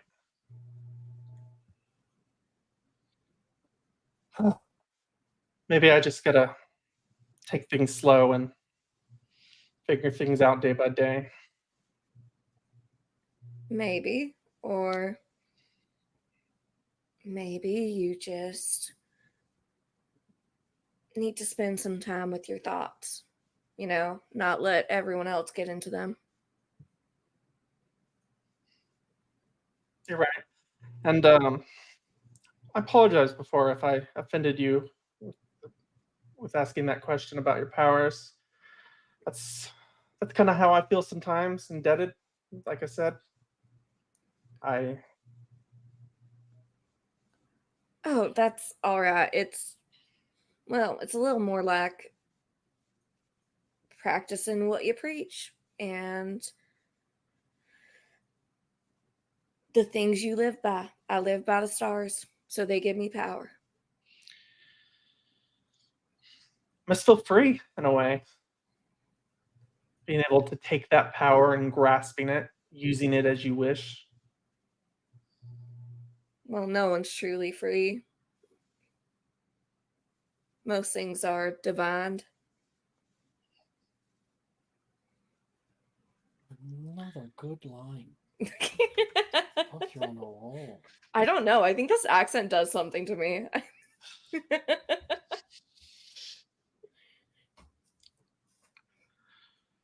I'm gonna give one of your Magic Mysterium characters a head injury just so they start talking like this. What is your injury? Can I tell you a secret? Well, of course, I promise not to tell. She'll like stick out her pinky finger. I'll I'll hold out my pinky and take yours. You know, Dusk is. This is inside Dusk's mind. He's been thinking for the longest time, he's just been lying to people because that's what he worshipped, the god of whispers, the god of stories. But he feels like a little truth here isn't going to do him harm, and he'll go out of it. He'll take something out of his pack, and he'll hold. You'll see another amulet with a skull on it, and he'll say, um, "Fighting so much undead, seeing what those monstrosities has done to these lands. I've told you I've had a crisis of faith. I've been considering another. I already know Elena would look down upon me. She already does. So I haven't.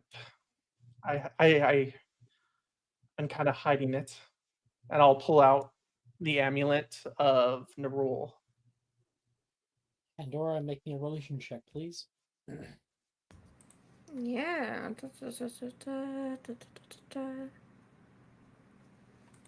Oh, I don't have good intelligence. 13? It's the god of death. You've only heard of him before, not really delved deep. You never knew anyone who actually worshipped the dude. Do I know, like, what kind of reputation he would have? Now with a 13, really? Just the kind of bare facts. God of the dead. God of the dead, end of a natural cycle. Yeah, that's a good way to look at it. When people hear Nerul, they think of murderers, killers. Nerul is a lot more than that. Nerul is the god that takes people when they are sick, that ends their suffering. He's the god that helps people into the afterlife. He is also the god that stands against undead. And right now, in my homeland, nothing is infesting these lands more than the undead. And I feel like calling out to him is what we need. I've been playing a part as the Stormlord's servant, I feel like, for too long. And I don't feel the same passion that I used to. But when I look at this amulet of Nerul, I feel a fire burning inside me. Well, what's stopping you from showing that fire? See, Nerul is misunderstood. It's banned in some cities, in some countries. Like I said, some people view him as the god of murder, the god of death, the god of killers. But that's not the way I view it. Wait, say that again. I was just joking because like Pandora Oh. didn't know that. Yeah, I'm Until you said telling it. her. I'm telling her. Yeah, I'm being very open with Pandora here, more than Dust Wow. normally is. I guess leaving the god of lies makes you less of a liar. Maybe Pandora's just trustworthy, okay? I'll say I can tell you and Elena hit it off quick. She is a wonderful person, and I know she has a good head on her shoulder. However, she is a bit judgy. She's a bit holier than thou. But I understand where she's coming from. I was that way once before. But I needed to tell someone, and I don't think I could tell her or Vess. Vess is her best friend. But I truly believe this is what will help us get home. If the god of death can help us end the scourge of undead, we'll get out. We will all get out of here alive. I think any god who commands as much faith as this god has in you is worthy of at least a little bit of respect or healthy fear. Um, I won't tell Elena anything. I'll swear by it if you need me to. Though I do think that she is trying to be less judgmental, or at least I'm trying to get her to be less judgmental, but she doesn't know that yet. Well, maybe I'll tell her when you feel like she's ready, but for now, I'm just a humble servant of the Stormlord. Of course, I would never suspect anything else of you. I'll say. Thank you, Pendor. I had a lot building up inside of me for a long time. I feel like you can only keep things bottled up for so long. And being able to tell someone this has made me feel a lot better. Of course. It's good to get it off your chest at least.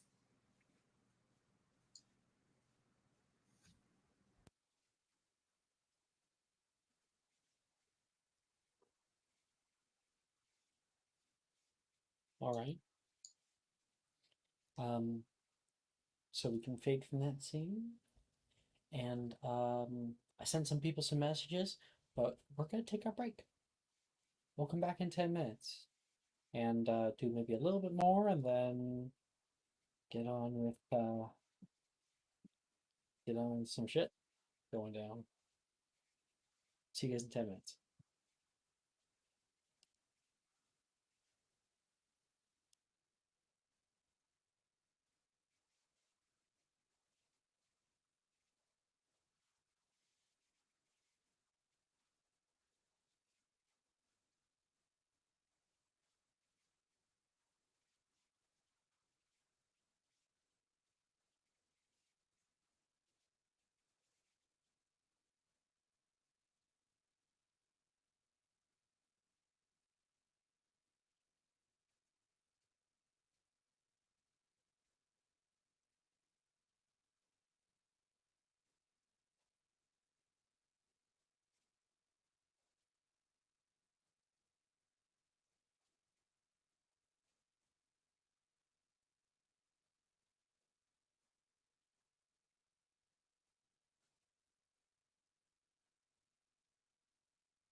Hello.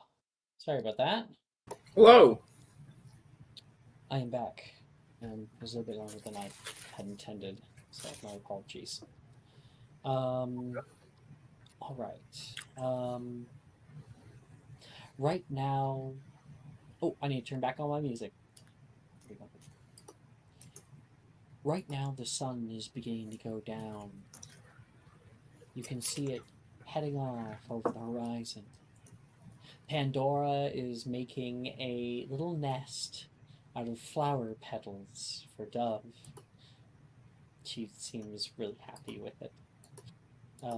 Make a quick survival check, Brooke, to see how nice of one you make, or if it's kind of not put together well.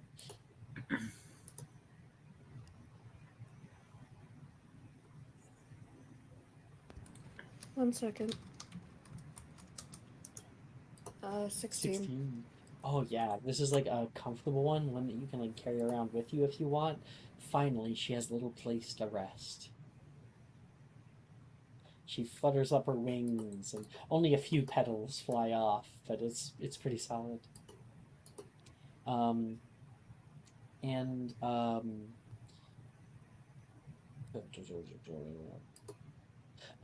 Astoria still walks out with Kieran, who then will be seeing each other away. Bess is watching the sorry. So thinking is watching the caravan people and is currently goading them on, trying to train them up, and walking out of her tent. Hey, you, oh, rub your eyes, fix your hair. The few days have been comfortable, but long, and now you actually have somewhere proper to rest. Soon, you'll be leaving this interesting place. I think there's some conflicted feelings about that. Yeah? Hi. Um, what do you look like after 3 days of travel? Have you changed clothes or anything? Yeah, she looks great. She's been doing her cucumber mask. On the way there. She's feeling fine.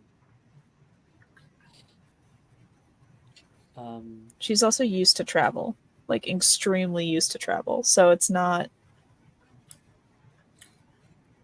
too bad of a journey. She's had worse in both like accommodations and probably terrain. As far as accommodations go, you can smell something good.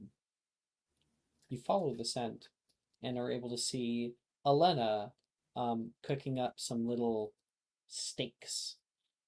Not really like beef, probably something else, but it smells nice.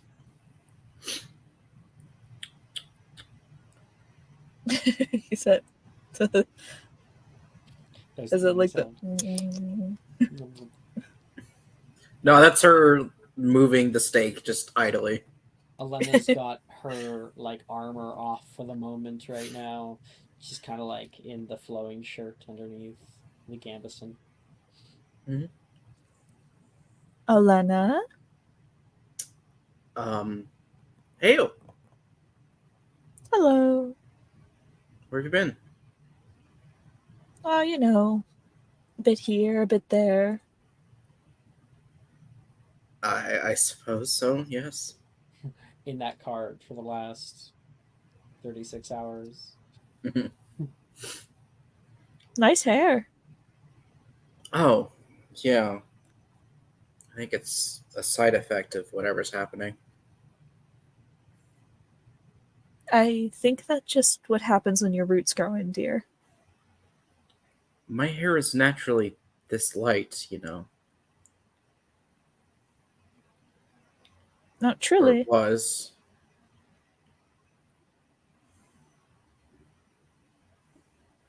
I will say the black does look nice on you. It's a little fast for me. Well, I don't suppose that Vess would be too terribly insulted by that. It's just a different style. I'm not used to dark hair. Ale, with your kind of passive insight, you notice Elena is eating her food with like a fork and knife, elbows off of anything in front of her, and like very proper.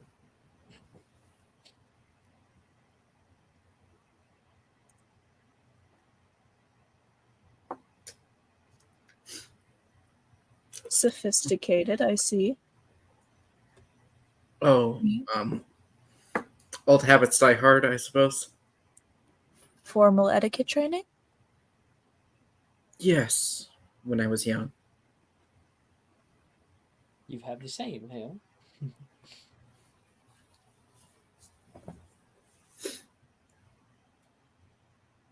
Are you the type of person that goes pinkies up, or were you taught no pinky is necessary?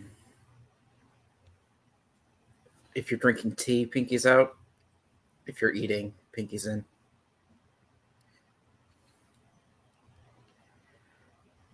Very fine. How raw is the steak she's eating? Elena, make me a survival or performance check. It is your call. Let's do performance.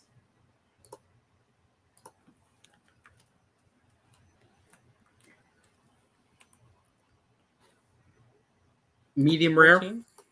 It's good. It's fine.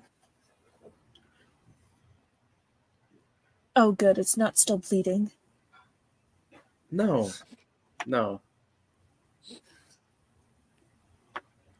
Elena, make me an insight check really quick. Yeah, okay. So, 21. not still bleeding. Cat. Bleeding. And Are we Elena, still on about the dead woman then?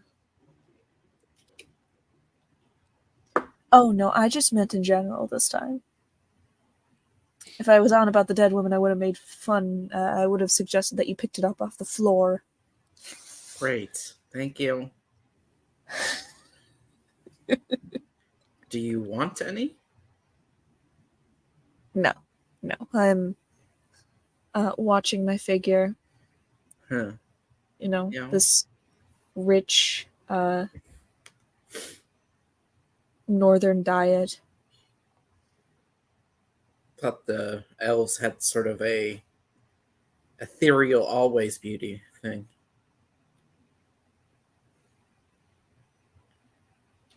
I mean, we do. Has nothing to do with figure. I'm just watching myself. that's the way that humans view it. Elves, it's just normal for them. They're just hot. Well, probably they have much higher standards for looks. Probably. Yeah. You're 91.3% Symmetrical. symmetrical. Dave's 95. I came out the womb with the BBL.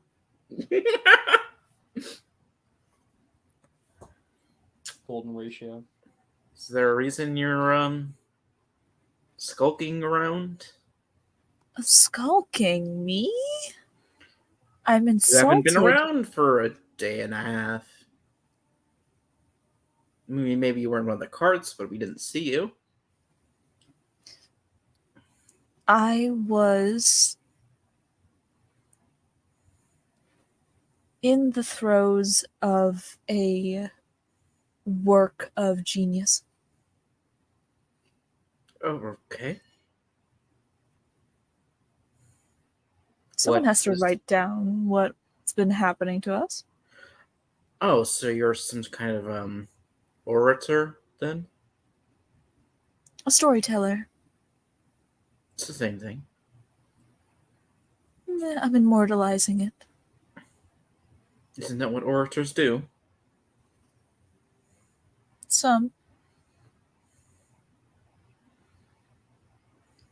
I hope mostly the good parts, then.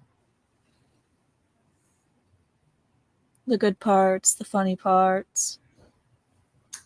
The me drinking some woman on the ground. The parts that people don't want to tell.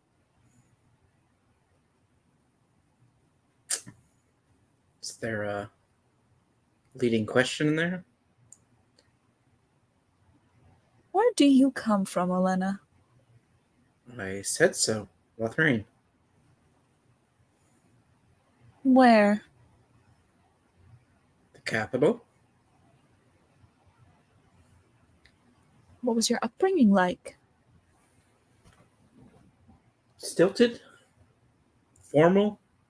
We see Hale click the pen. Yeah, she's like, she like dabs her like quill against her tongue, like starts writing. Is there a reason you need my family history? She's Just, working on the social insurance number. She just has to get there. What are you? What is the street you grew up on? What is your first Name your first pet? pet. The name of Yeah. your first pet. Mother's The name of maiden your name. third grade teacher. It's my social security number, the 3 numbers on the back of my credit card.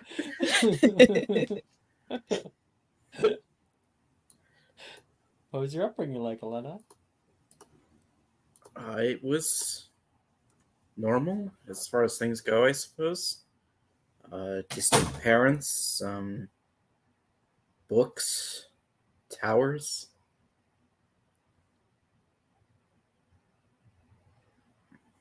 Towers. Towers seem far from normal. I don't think I was. Well, in the capital, there are levels, I suppose. And I was among the top. Most of the towers were in the castle. It was a grand castle. Big one. Stretched out toward the sky. There was pillars that went around it with stone arches that hold up the walls. This thing kind of grew amorphously, like some monolith towering over everything else. Complete metaphor for exactly what was happening below. Many towers out there. Nice gardens, too. All of them gone now. Replaced by God knows what lives there now.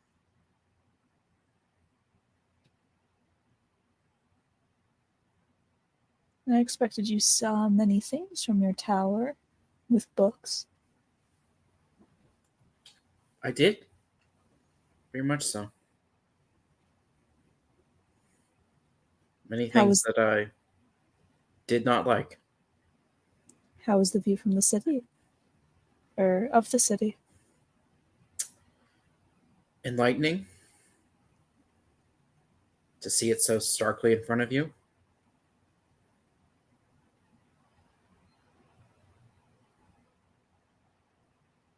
The haves, the have-nots.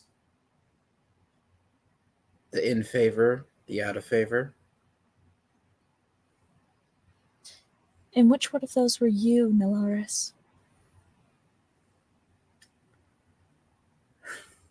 Me? Suppose I was out of favor.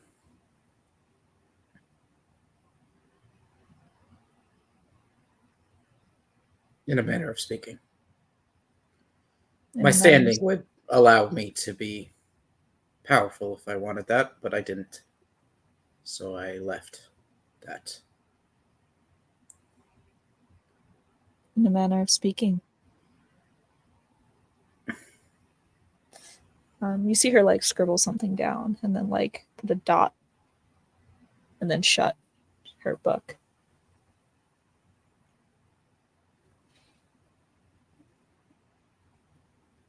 I'm very happy you made it out of there. You should be grateful. The stories that come out of there now are not kind. It was an unkind place. It got what it deserved.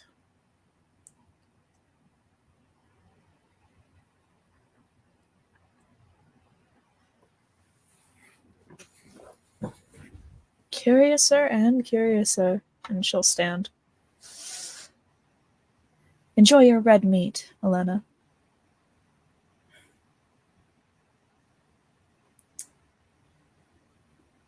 Good night, Hale.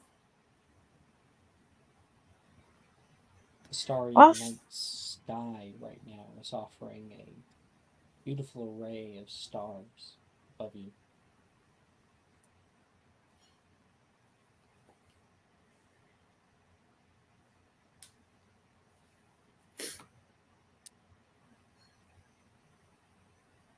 You're in the middle of saying something? She just gets up and stretches. And then says, now off to my next story. Story. Don't Hey. prod Vess too much. I think she's on edge. Bit of a live wire, that one. I think she likes to feel in control, especially now.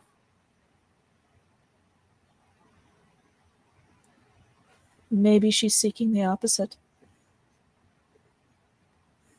Control might be just the thing that she doesn't want. And she'll like give her a look and then back away and turn and walk off. You head back to your own tent for now. And there's something you've been trying to focus on. A little thing that you've been working to perfect in the next few days. Maybe so you could get some answers. Elsewhere, for the time being, we can hear a large amount of people yelling off, "Hey, come on, get her! And Vess is squaring off with Todd. He's gonna try to grab you. Vess, make me a athletics check. He did not roll well. I don't think you have to Oh, roll. boy. Okay. Do you want me to still roll or no? Go ahead. Yeah, no, Yeah. that's a 22. Dude got a 7. So he leaps forward and tries to grab you. What do you do, Vess? In front of the crowd of people who have been taking your instruction. She kind of just steps to the side and just kicks out her feet in front of him. It's like, and then as he thuds on the ground, it's like, that's pathetic. If you can't stand, you can't fight. Get out of here. And coming back after she has wished a person who's become near and dear to her heart a farewell, Astoria, you can hear the kerfuffle, and you hear that last line from Vess as she has she's sweating right now. Bunch of the guys out here, many of them carrying weapons and whatnot, and you see her instructing for the first time. Never seen her like this. What was the last line? If I could get that You again. see her instructing. Never seen her Mhm. like this. As you come forward into the scene watching Vess, show us Astoria. Astoria kind of stands to the side for a moment. There's a lot of sweaty people. It's hot. But she's sedated for the moment. And she kind of watches before she calls out to Vess. Well, don't work them too hard. They have to travel eventually. They ain't gonna be doing much more than that. You see half these people. Look at this. She like goes and there's another guy, and she swings overhead, and the guy goes up to block with a shield, and she just kicks him in the chest to knock his air out. It's like, So your plan is to train them by kicking their asses until they're in shape? makes me feel better. So such the same. Thor comes out. Let me show you that us Nords aren't all talk.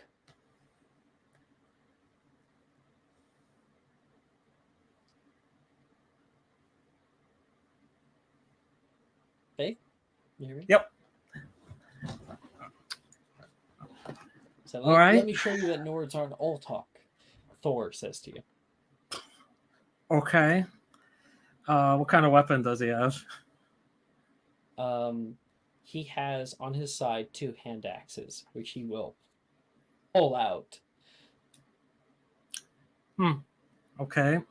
Show me a battle stance. Fight! The battle music starts playing. Not really. We're not actually gonna do a fight, but let's just do some contested rolls.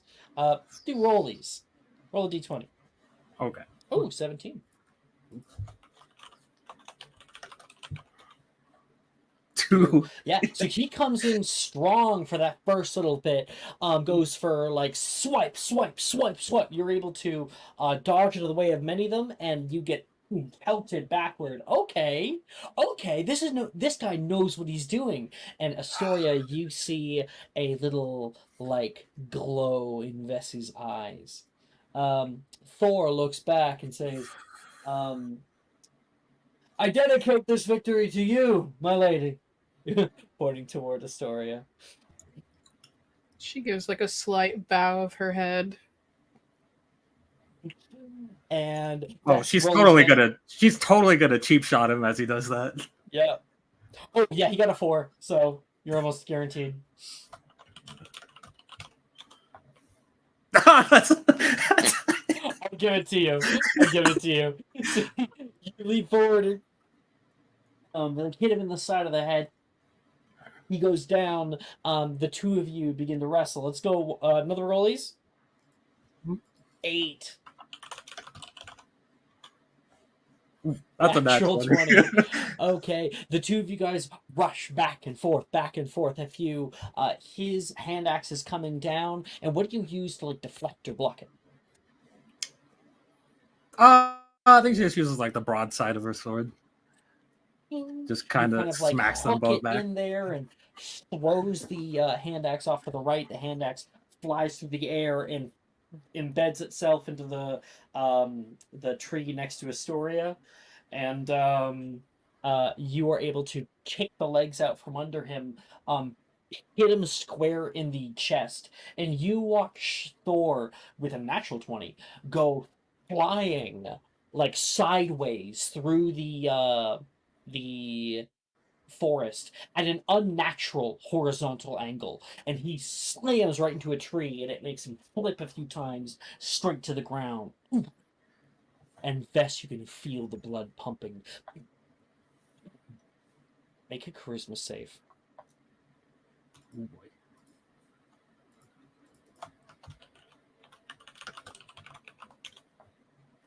That's an 8. So Astoria, everyone's like cheering. This is amazing. Vess has won, but you see Vess the moment he hits the tree. You look back at where Vess was, and she's not there. She is already halfway in a leap toward him. You hit him straight in the gut, and he spits up blood. Vess, roll at advantage rollies. Oof. Okay. Just D20? Uh-huh.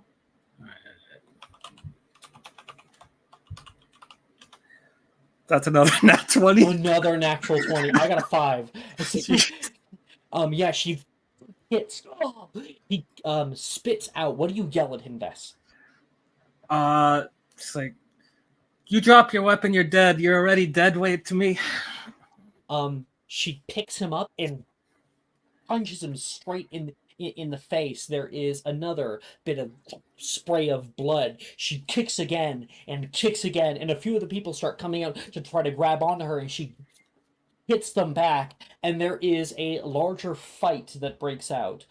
With a double natural 20 here, I'm not going to make you roll again. You watch Vess fighting all these people, and the question is, Astoria, do you intervene or do you watch? Astoria only intervenes to stop people from getting to Vess. She does not stop Vess. Okay. So Astoria, you like put your hand up like don't enter that fight, and you watch Vess take on many of these men, and they are all on the ground, and Vess is make another charisma save, Vess, as you have the last person who's already down, already like nearly unconscious, and your hands are bloodied on the knuckles. That's a 4. Okay, Vess is not going to stop Astoria. She's going to seriously hurt somebody, like really, really bad. She has the last person. You're putting her bloody knuckles back. Do you do anything to stop it? I don't want to get punched. No. Well, Hell even no. saying something is potential, but your call. I don't think Astoria is, for lack of a better term, turned off by this. Okay. So Astoria is sitting there, and Vess punches and punches and punches, and you feel your heartbeat going. And then the last punch. And you look around you, and you look at your knuckles. You give a sort of lick, a kiss, a bit of the blood off of them, not entirely your own. And you walk over to where you can see Astoria sitting one leg over the other. Who's it gonna look?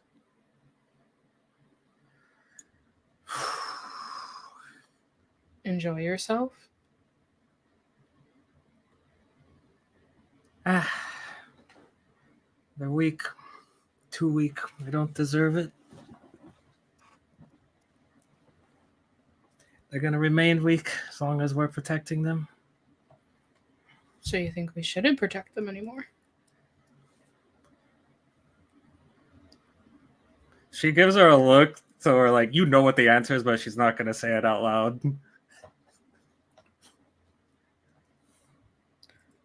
Survival of the fittest? Something like that. If you can't protect yourself, you shouldn't be out here.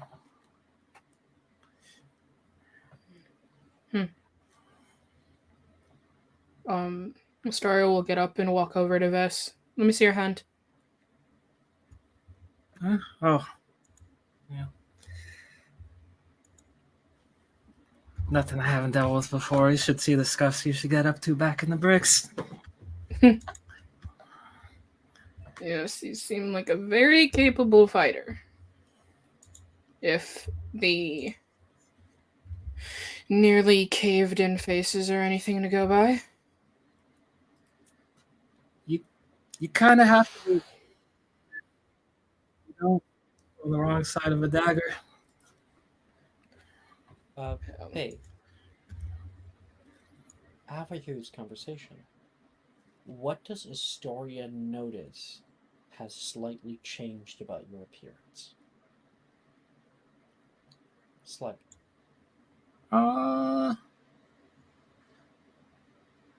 I got one moment. Let me check something. I just need to check this.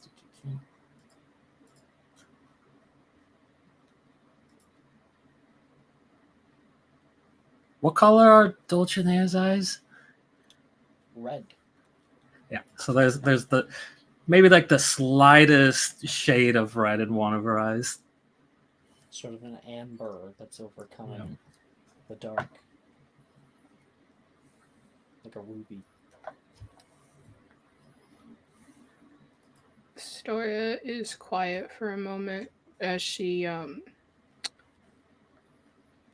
carefully takes in this change. Um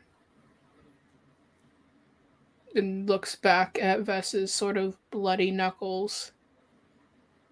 You should really get this cleaned up.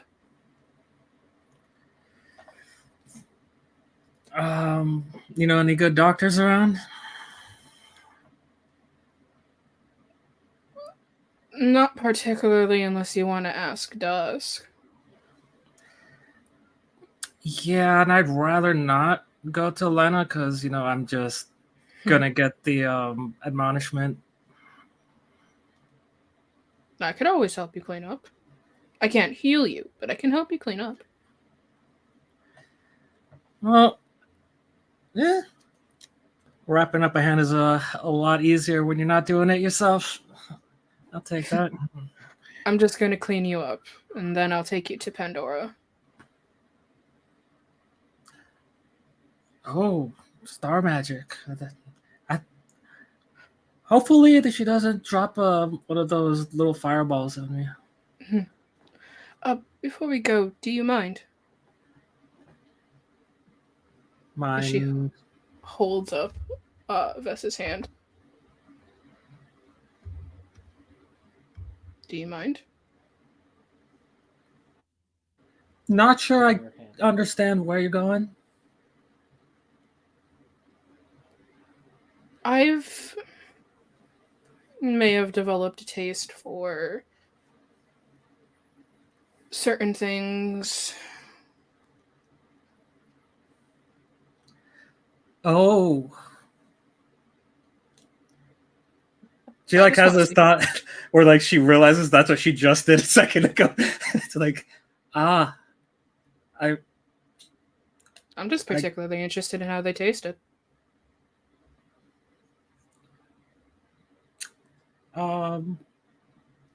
Tasted a bit like burnt chicken.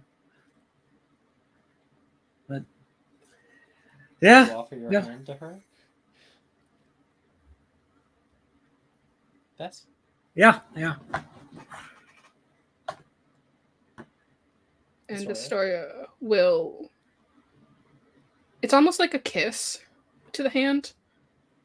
But there is a slight lick before she pulls away. Let's get most of this blood off of you before Alana sees you. In Astoria, you get a sudden flash of the some of the most heightened memories of Thor. One of them is of you. Good. Yeah. Sure. Hey, Astoria? Just so you know, I don't know how much you get it, but you did good. You might not be swinging a sword like this around, but you're effective. Thank you. I do my best.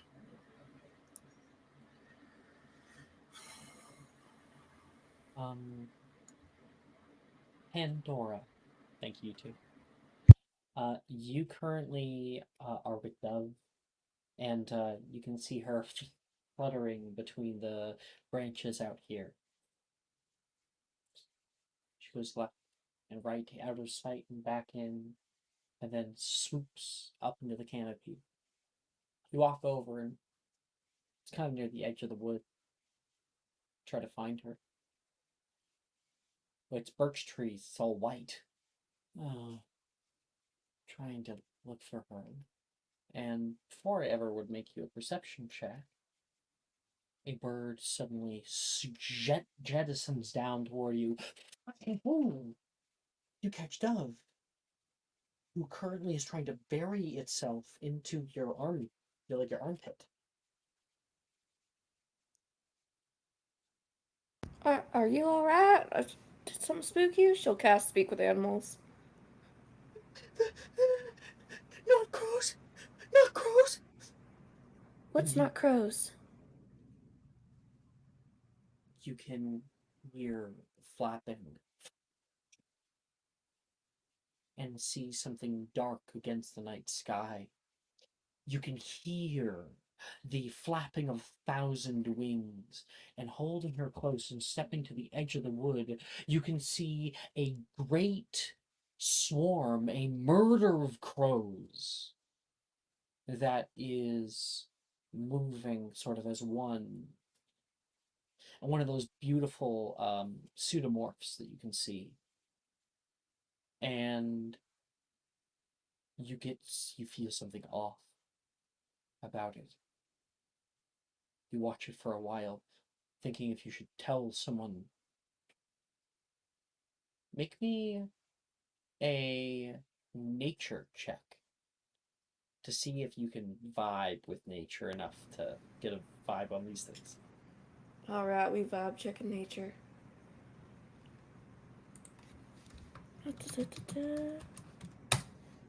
15. Let's see.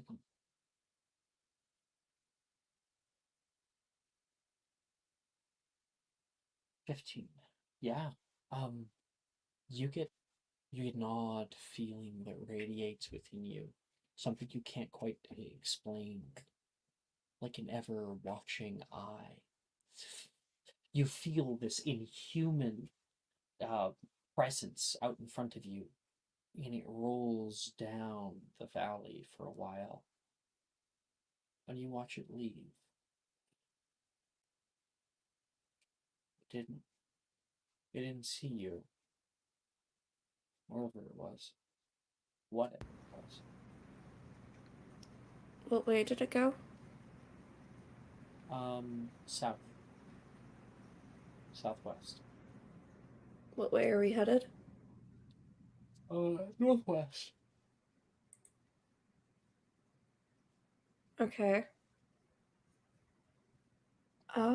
She will like tuck Dove into her wing, soothing her as she does so. And try to find Olena.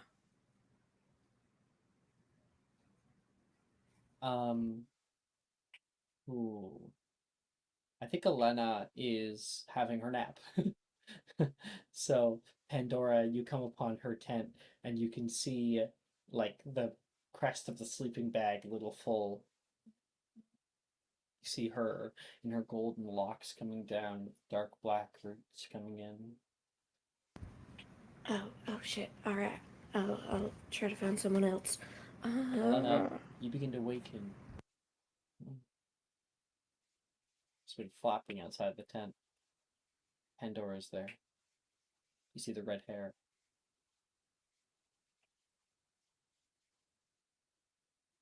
Cat? Sorry. Pandora, what's up? Oh, you're up. I'm sorry if I woke you up. I didn't mean to. I can find someone else if you Oh, no, it's need your fine. sleep. What's up? What's up? There were this murder of crows flying around. They were kind of weird. I figured I'd let you know. Crows? Yeah, there was just something off about. Well, I guess not crows. Dove said they weren't crows, but it was a swarm of something black. Bats. I guess it could be bats. I've never really noticed them to travel in like swarms or something. They were crows. They at least looked like crows. Just so you know, Brooke. Yeah, Someone's but like Dove bats. said they weren't crows. Yes. There are crows that were not crows. Okay, all right. When I saw the swarm, it was bats, right? Correct. It was I mean, it bat-like. wasn't. It was bat-like. I didn't get any sort of shape for the animals, so they were. The bat-like animals, they're kind of had longer wings, razor sharp on one side. They were called shrikes. Hmm. Crabine from Okay. Dunland. Crabine from Dunland, yeah. Okay, got it. No one's gonna know that reference, Jess. if we haven't, if no one here has seen Lord of the Rings, we're moving that up on Oh the my God. watch party list. So true. Anyway, Um, continue. So it's possible it was one of the lords of the place, vampires. They take forms that are animal-like. Is one of them following you? I hope not. Well, got pretty close. I didn't think they noticed me. They were headed southward. Okay, so maybe she's narrowed down a position. I don't know. She? One of the barons' court. They took a liking to me. Are they the ones that gave you that she'll tap her neck? Yeah, she was.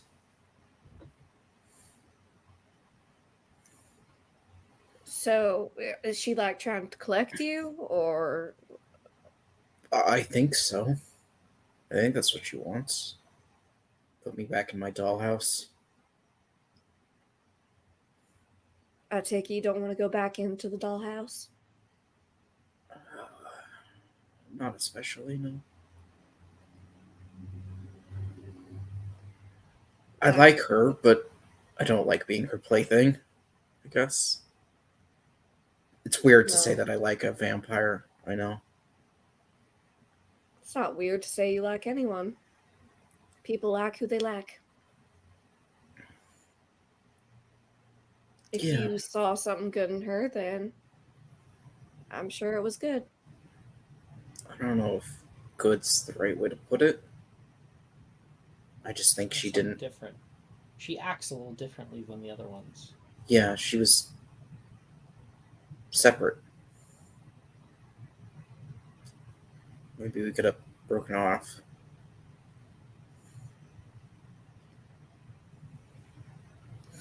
But she was attached to her sister, and we had to jump off a castle wall. Well, siblings are weird things. One of them always has to leave. I don't think they're actually siblings. I think it's just the vampire thing. Yeah, one's a Goliath, so It'd be weird. so it'd certainly be odd. Yeah. Blood or not, siblings are siblings. Kind of like how you and Vess are. I'm assuming you guys act like siblings. I knew her before, and now I know her now, and she's the only one I really know. So we kind of defaulted to that.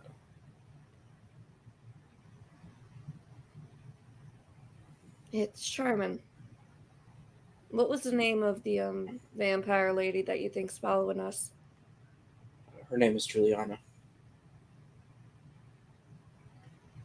Well, She had black hair with a white stripe. I So hope. if you see that kind of woman, especially if you see the taller one, run away. I don't run from anything, first of all. I Second of all, would say run away. She's not someone to trifle with. everyone thinks that of themselves. I'm not thinking that of themselves. I'm thinking that of what I saw. All right, well, I hope for you, at least, that she is different from the other ones. I hope so. You seem attached to her, even if she is a vampire. I don't know how much that is my own emotion or how much that's the connection we have now.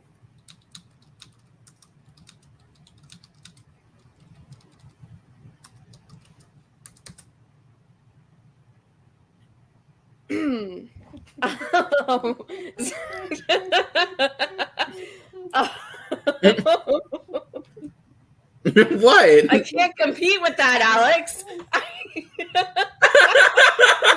Oh, you showed her? Stop that. I can't compete with her.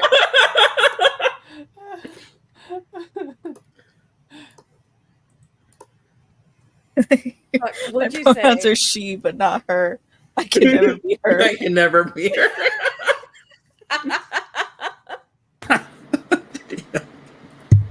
New headline. All right.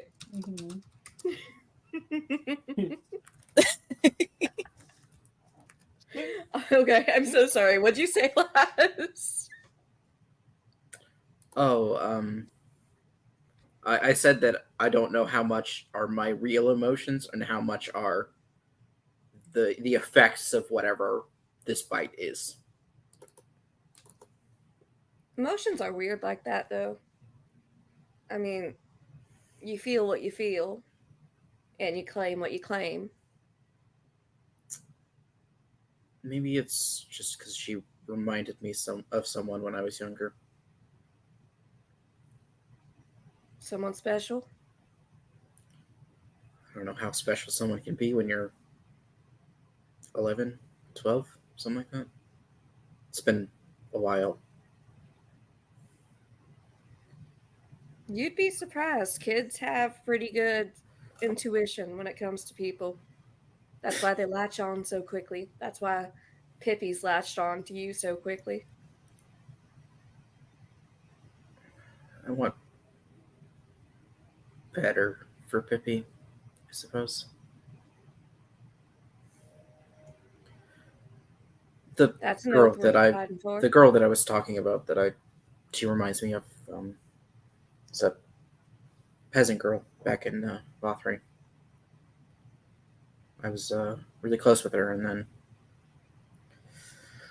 political things happened, and her family was taken away. I don't know what happened to her. I'm sorry that she was taken from you like that. It's not really taken from me. I was 12 and couldn't really interact with the world of corrupt serfdom politics. She was your friend, and you were 12, and you couldn't do anything about it when she left. So she was taken from you. Yeah. You know, Hale was coming by earlier, and I almost think that she thinks I'm part of that. Maybe in some way I was. I'm not sure anymore.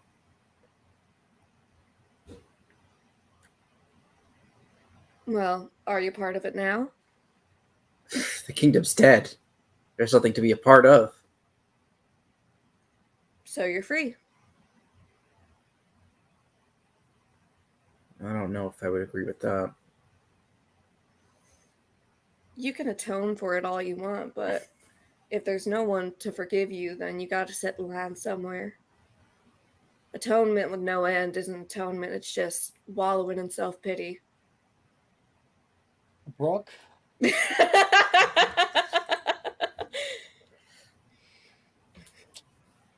These lines, man. Damn, you're on a roll.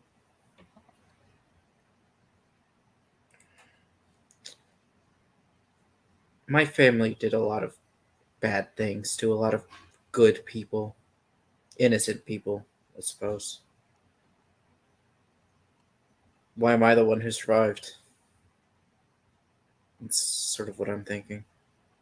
That's why I Well, didn't join the Paladins for years after the fall. knowing all that you know now, would you do what your family did? No. No. And do No. you think if you were in their shoes, knowing all the things that they knew, would you do it?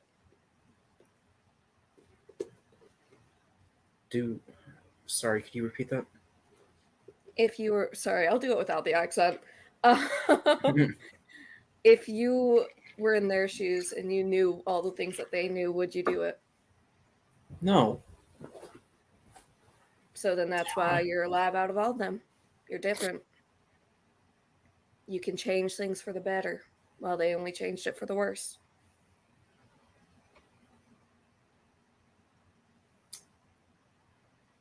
It's, I don't know. I never really wanted to be in charge for a long time. For a lot of reasons. But something about everything. I feel like the only person who can be in charge is the one who doesn't want to be. Heavy is the head that wears the crown. Read that somewhere once. Yeah. You have help. I'm willing to help you. I know Vess is. Vess isn't. No. Vess Well, then is. I'm willing to help you. She'll like Vess hold out a is. hand to help her up from Yeah. sleeping. I'll stand up.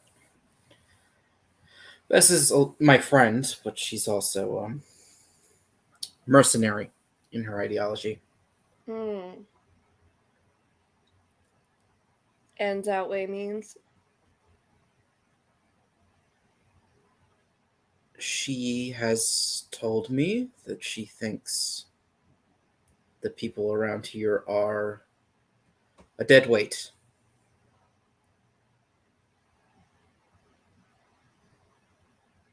Well, isn't that the point of helping them? The point of helping them is that we're strong enough to do it. Exactly. So she's not wrong, but it would be wrong to just leave them. I don't think them a weight. Just how to explain this? I was born into a lot of privilege,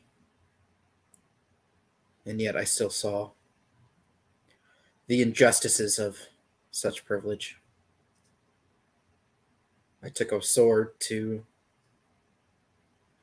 right some of those wrongs.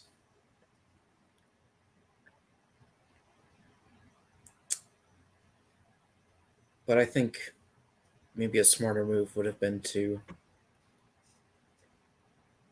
seize the reins of power and yank it into the future. That wouldn't have been quite your style, though, I take it. I'm not a smart woman. You seem plenty smart enough to me. I don't have the mind for politics. Not really. That's what makes a good leader. I suppose. Now, what do we need to do about these bird things? Don't go out in the open. Don't let it see you. If it does come, find cover. I've seen it eviscerate entire families in a moment.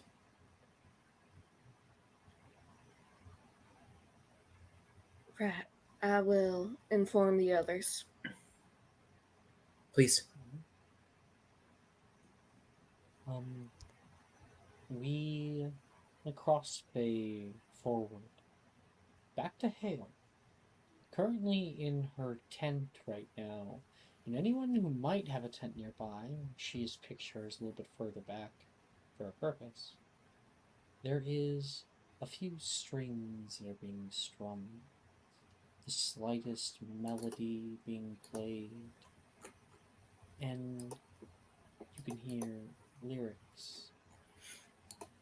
Jess, what are some of those lyrics that Hale is currently humming quietly to herself? Some of the ones that she is just starting to form.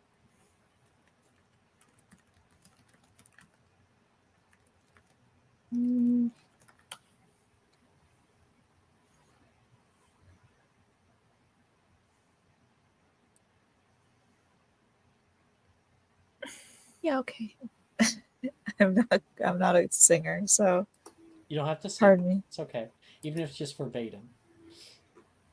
I think there's like a scratching of pen, a soft little melody that kind of repeats.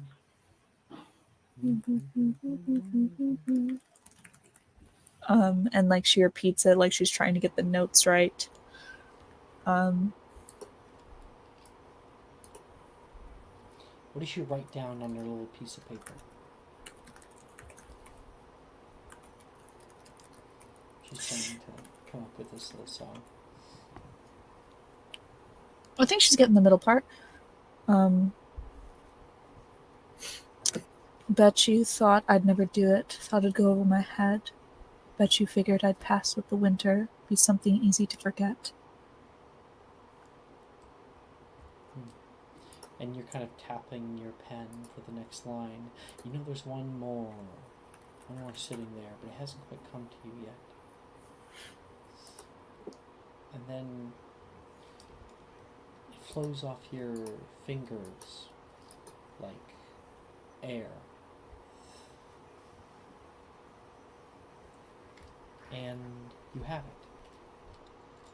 You have what you think could work. Oh, you think I'm gone 'cause I left. You set aside your loot. You're going to be leaving this place. I'm not sure how you feel about that. It's weird. Feelings that you wouldn't communicate with anyone else. Ones that are held within your heart. What do you do, Hale?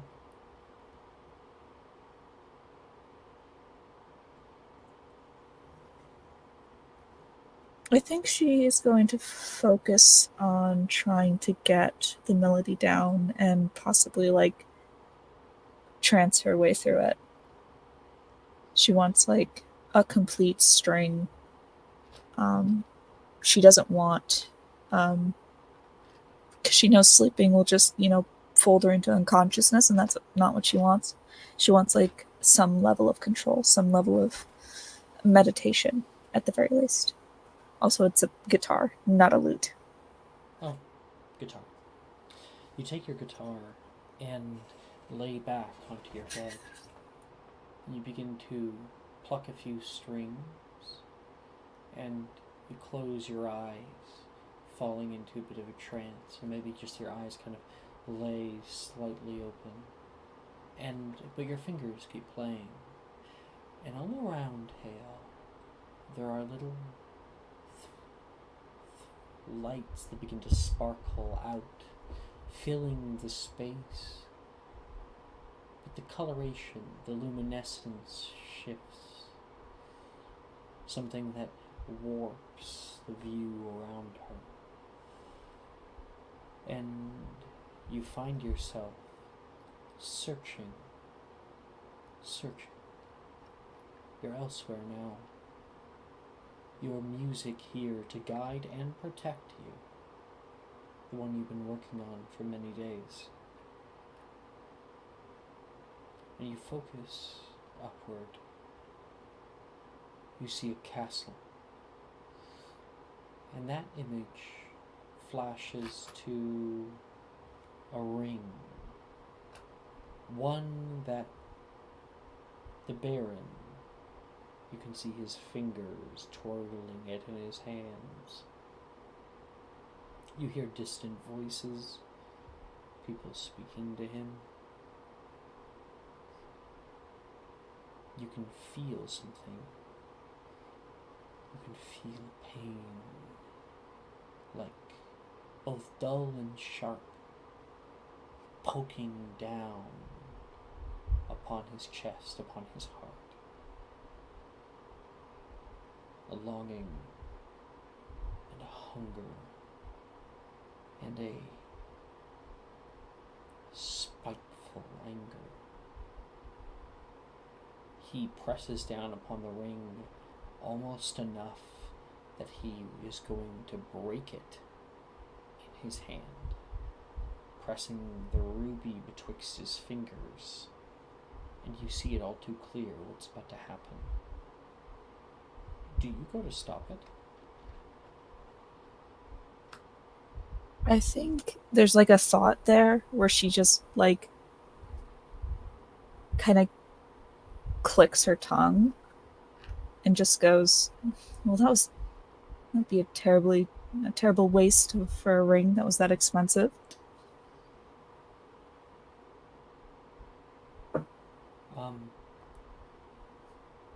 You find yourself standing in the throne room of Mistholm Castle.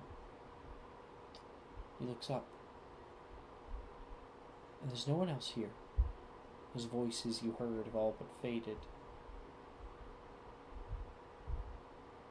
And you see the look of the Baron begin to slowly change, wondering what exactly is happening right now. But there's a realization that comes softly. He looks down, back up. There's a curl that's brought back to him, and you feel this. You can't call it joy. Playful excitement that courses through him. It's you.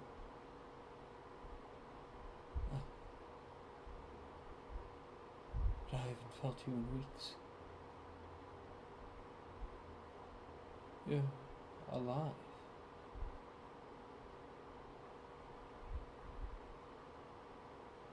She My looks God. She looks down on herself. Well, no one's told me otherwise. He places the ring down onto the sitting stand of like the armrest of his throne and steps up toward you, slightly off to the side, looking at you out of his left side. He looks down.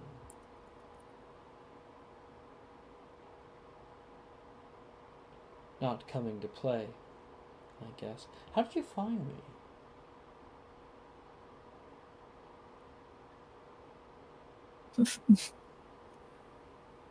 As if you're difficult to find, you are in the largest building in the entire area. I thought we said no lies. Not entirely a lie. You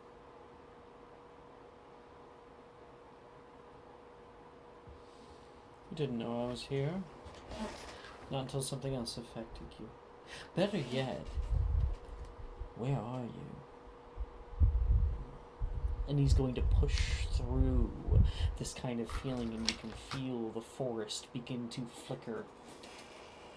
Make me a charisma save. Alright, it's a save that I got, so.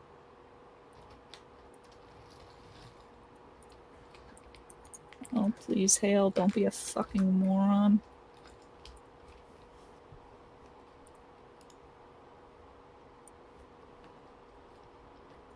I might burn my inspo for an advantage, not a disadvantage. Dear God. Solid. It is solid. Do I want better?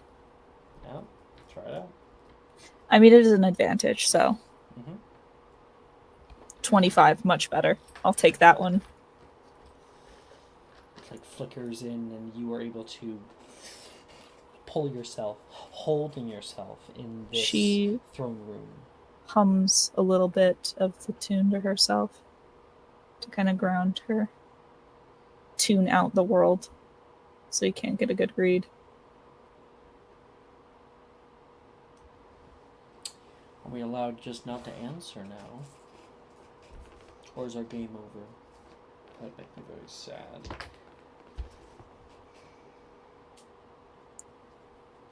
Where am I is a very good question. Perhaps if I was given a map before I was dropped so unceremoniously in this country of yours. I could give you the exact placement. Dropped. Lie again. You left.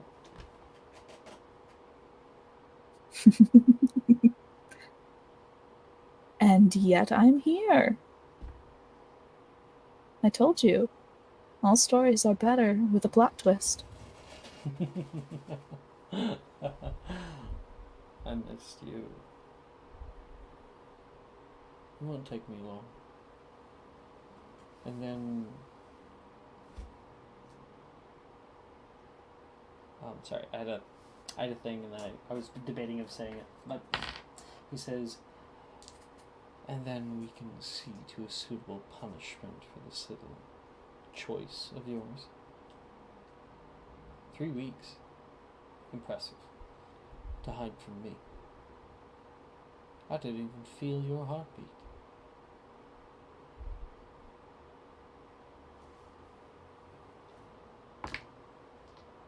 But I bet you would like to. Now you tease me. How unkind. You see, he enjoys, you feel it. He enjoys the unkindness, he enjoys the game.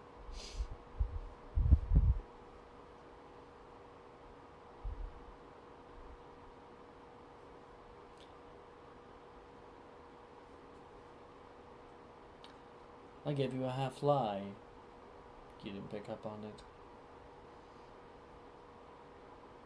So that means another point for me, he says, getting closer.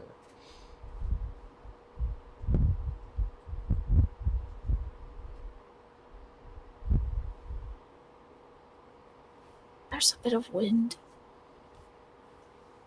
that we're getting on the microphone. Oh. There you go. Thank you. Do you need me to repeat? Yes, please. Okay. He says, I gave you a half-truth there. You didn't pick up on it. Does that mean I get a point now?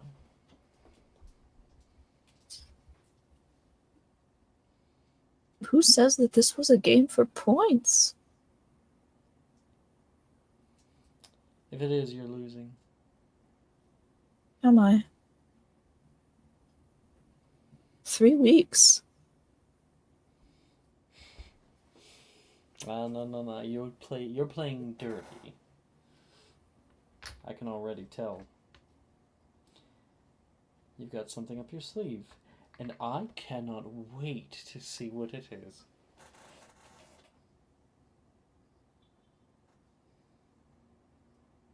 I wonder.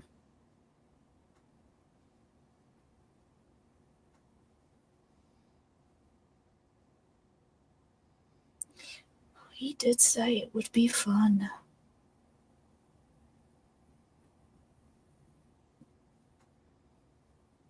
And aren't you just? Best lie I ever told. Faking a death. Making people believe you were dead is not the same. And yet you still fell for it all the same. Point I must be truly convincing. He's going to step up. He's going to come down and take your hand, and you feel him touch. He's going to come and give you a kiss on the hand. I'll be seeing you very soon.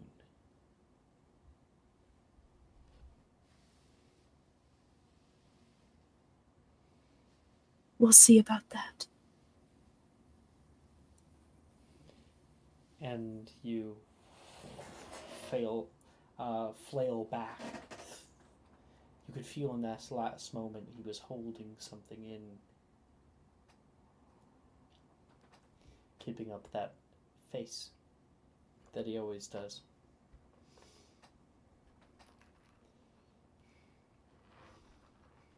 Farewell.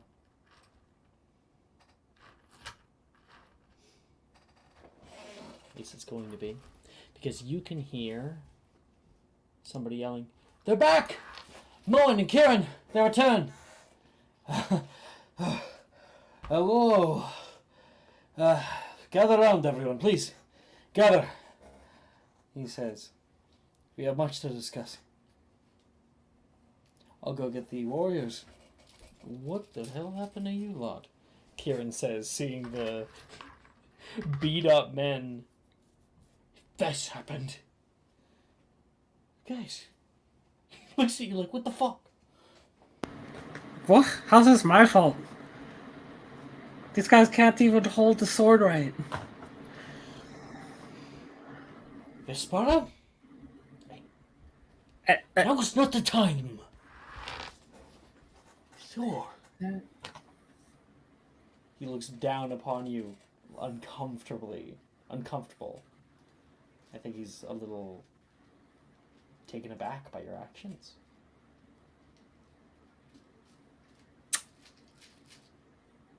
Well, better me than whatever's out there. At least they're still breathing.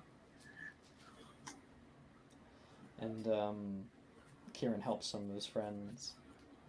The rest of you, do you guys emerge?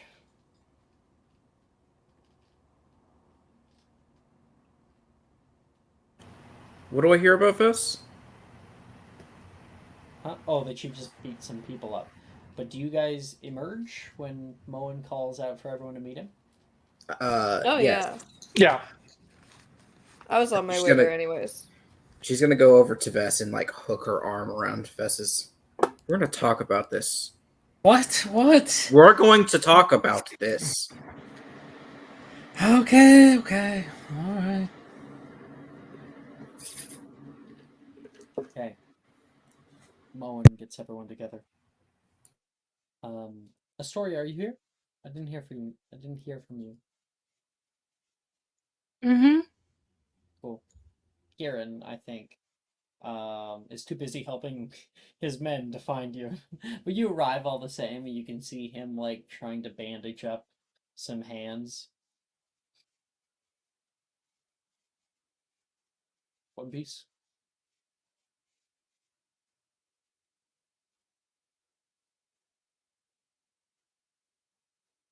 That he said that to you, Astoria. One Piece. Look. I think she gives like a soft nod with a smile, letting him kind of do his work. The border can be crossed. That is my good news, he says. Kieran and I are sure. Kieran, yeah, we found a store of explosives along the western front. There's a lot of men out there, a lot of camps, and there looks like they're working on a large wall that we're gonna have to get through. We're gonna blow up the wall. You can hear someone yell off. Sorry, someone else want to talk? They blew up the wall. Not quite. The explosives are too large. It'll take forever to move them. Many hundred feet. No. My father and What's I the were wall going made to of? What's the wall made of? hefty wood for now, covered in mud. Looks like they're still in construction phase. They have a few towers up as well. Oh yes, the towers. We'll have to be worried about that.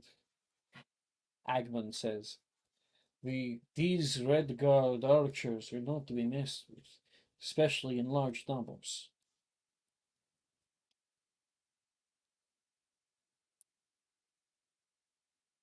Which is why we are going to light the explosives. It'll be enough of a distraction for our carriages to slip by in the chaos. We'll just have to have one team get there first, probably unlock the gate for the cart rams to ram it open. Meanwhile, my son and I will stay here, ready for the next Exodus party. How many Red Guard did you see? What kind of resistance should we expect?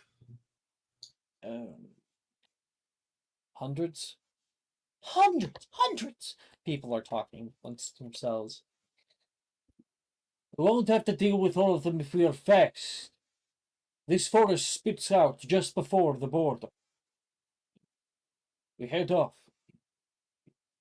We send one team forward, stealthy.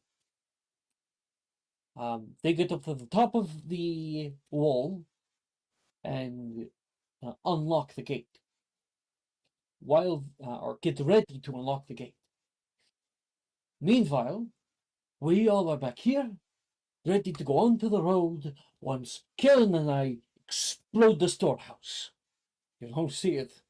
I'm certain of that. And like you run like hell. The team opens the gate. Fight whatever comes after you. You ram it open. And freedom.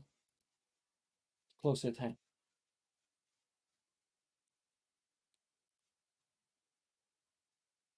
No. He looks over. You all. He points at your party. You have been great helps with fighting, adventuring. Do you have any ideas as to what we can do to help? Bald ears. Pray.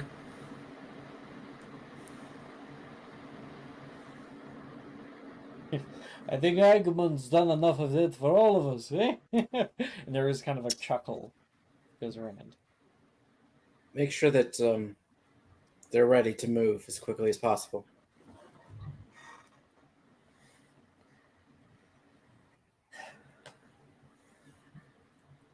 We can get you all out of here, Darren says.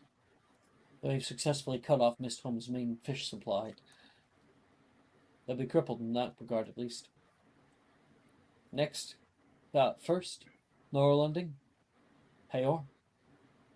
Next is Grotto. That will be quite the caravan. I'm having my daughter currently getting it set up.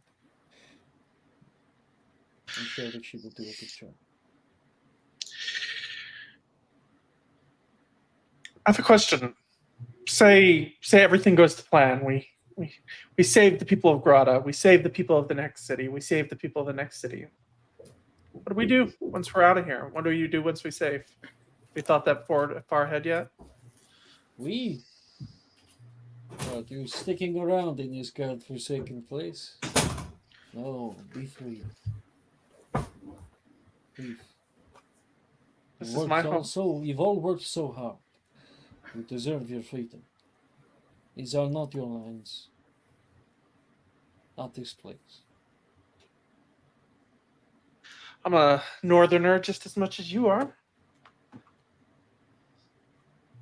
I may not have been here to witness what this land has become, but I still feel like I owe to help you guys a little bit. But I don't want to do it if I feel like you're just leading everybody to their deaths. I would like to know what you have planned once we get past the next few cities. I have some contacts. I've already given it off to Todd. And Todd's like beaten up. He's like, yeah. You should know what to bring everybody.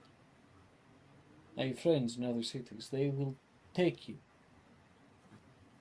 You'll find a refuge there. And hopefully you all can tell the tale. Tell the other countries what is happening here. Might be the only ones who can do anything.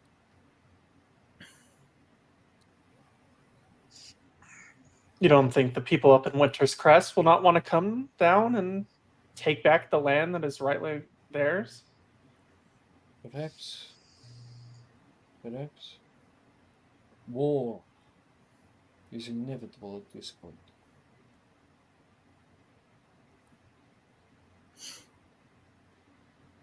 If we have archers, someone says from the back, we could take shields, make them out of wooden pieces that we have back here. One of the carts broke down. Take it apart. Get the kids to safety. one of them says. It's a good idea. We'll need a few riders.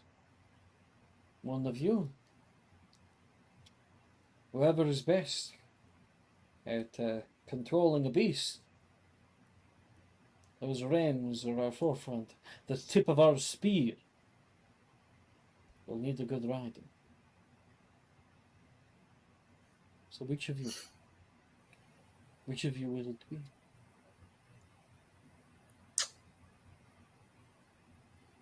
Pintor, aren't you good with animals? I mean, yeah, but I'm not good at spearheading things. If you need a second, I can go. Alright. We'll need two who are particularly stealthy to move up, to get to the gate before anyone else behind enemy lines.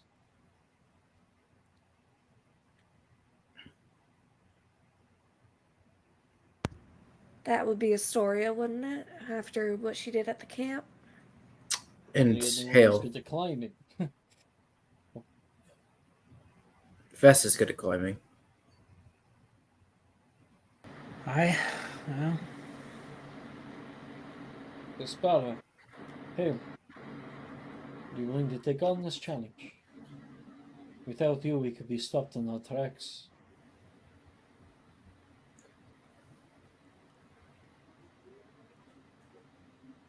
Yeah, sure. Let's play hero. Hale? Oh, I'm here. I'm much better at talking, admittedly, which is probably the least stealthy thing to do, but I have been known to slip in and out of places unnoticed. It's decided.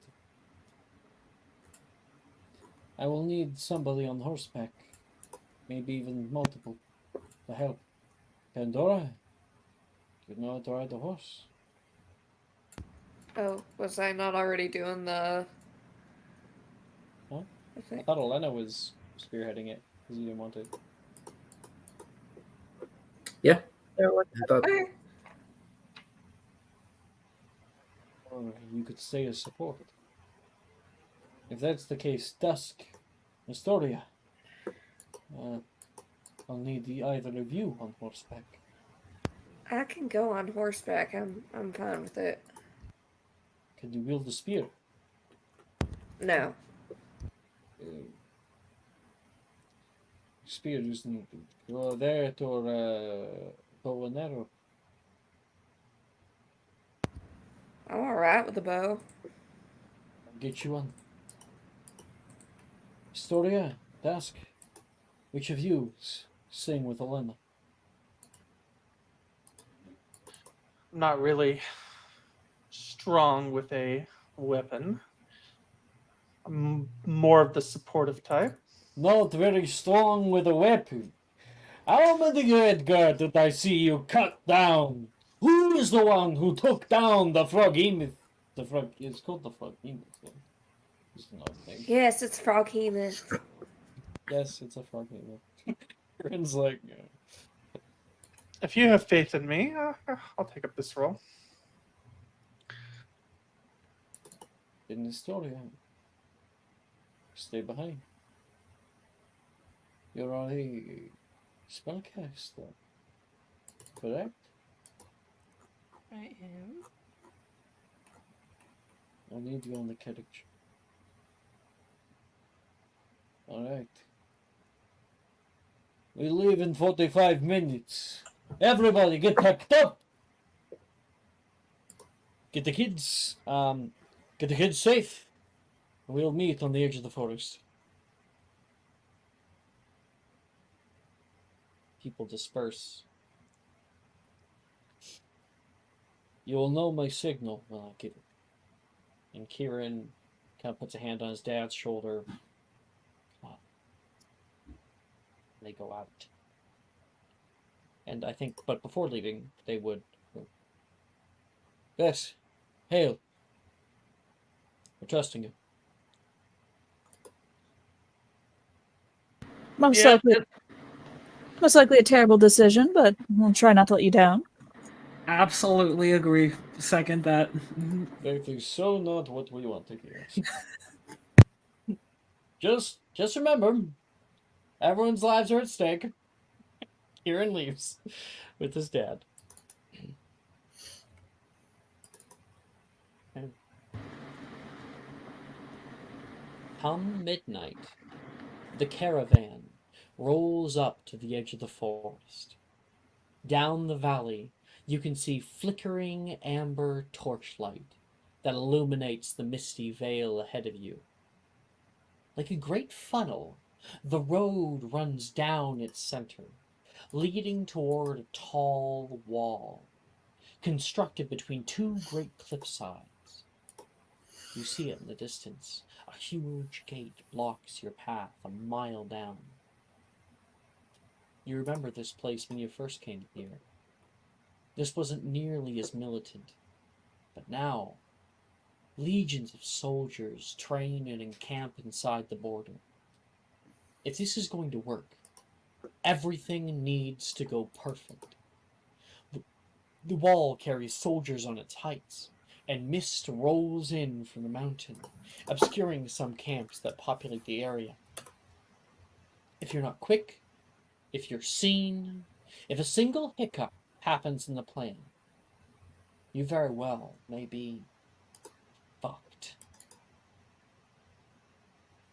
Bess and Hale, make me a stealth check.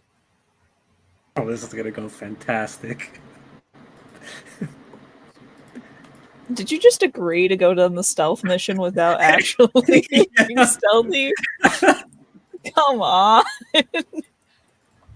Oh, and I burned my inspo. I gotta go like uncheck saying my out inspo. loud, this was so important that we get this right. That's 10. What is wrong with you? Can I give advantage to make that? No, it wouldn't matter. No, It wouldn't matter. Make Nope. it I'd have to same roll. get- You'd have 2 advantages. You have to stop. I would. Can we do that? Is this like a decent enough? All right, I will give advantage if you give advantage as well. I will do that. And that's Cool. 18. Bet. Good enough. This is a 24 from me. So glad I have a high dex. Faith, what is wrong with you? Why did you just agree? That could have been a hilariously funny moment. I'm just saying. Oh. Vest being like, you're the one who made me do the stealth mission. I don't know why you did that. I'm wearing heavy armor. They were like, we need someone to climb. I could climb. I mean, I guess. Sure. Yeah, I'll do whatever. Maybe in a direction. People just send me Neither stuff is and then law, I it's kill a real them. That's thing. all I do. So, okay. You guys leave early. Slip past people's encampments. Now, it is dead of night, so Hale, your dark vision is helping you. And Vess is following close behind. Superior dark vision. Mm-hmm. And you can see so many encampments, truly hundreds. They kind of like intersperse between themselves. Each little legion has their own area, their own camp. There's some larger structures here and there, going past mess hall tents, hearing the movement of soldiers and their armor. You could hear a group of them standing together and marching.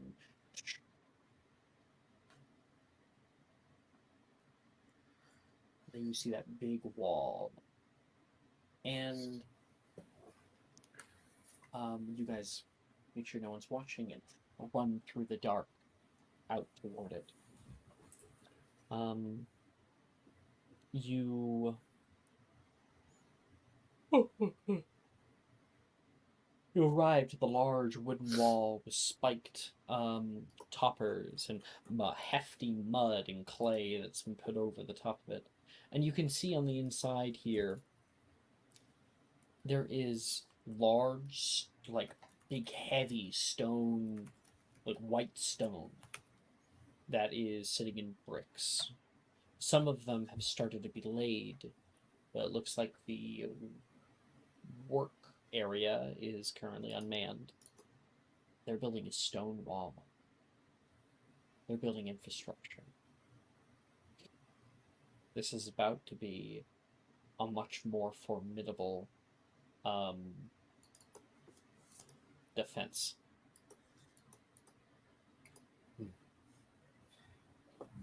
You guys are in position. You can hear above you the two guards that are walking up by where the drawbridge is. And you know you can't do it now. Someone might notice. You're in the dark right now, hiding together. You have to wait. Wait until that card is within range. And so Hale is trying desperately to look out the miles back, watching for them, waiting for the signal. Any moment you guys want to share? I think there's just a comment of like, what the hell is this all for? I'm preparing for some sort of defense against what? Vess has taken like cattails stuff and just stuck them into the in between the plates of the armor, so it's kind of like a cushion that you got here in one piece. Hale? Well, don't look at me. Once we're out of this place, we don't need to worry about it. No, we just have a permanent troop to worry about.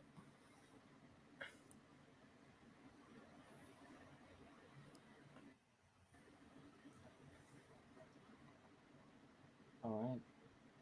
And that permanent troop is waiting afar off. Waiting for everyone else is the worst part. Elena, you sit there at the reins. Astoria in that cart with you. Pandora, whoa, getting the hang of a horse. Dusk there with the spear as well. Pandora's given her bow. She puts down at her side. The stillness of the night lends itself to growing anxieties in your chest. The villagers are quiet, save for a sparse whisper or hum. Everyone is ready, or as ready as they will be. The kids are safely held in Agman's cart. Wooden slats used as shields now overtop them. Little faces speak out, terrified, breathing as quiet as they can. Their mothers sitting atop them, holding their hands to little slits in their shielding. Men from the villages wring makeshift weapons in their sweat-stained and blood-stained hands. Your allies' eyes scan the horizon for danger. Pandora.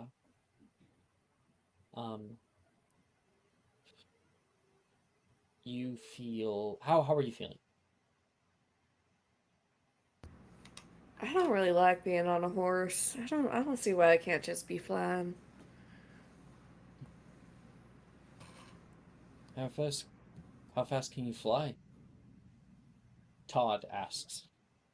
Give me 1 second to check my sheet, Todd. I will be with you in just 1 second. What sheet? Oh, don't worry Oh, about all letters? that. What?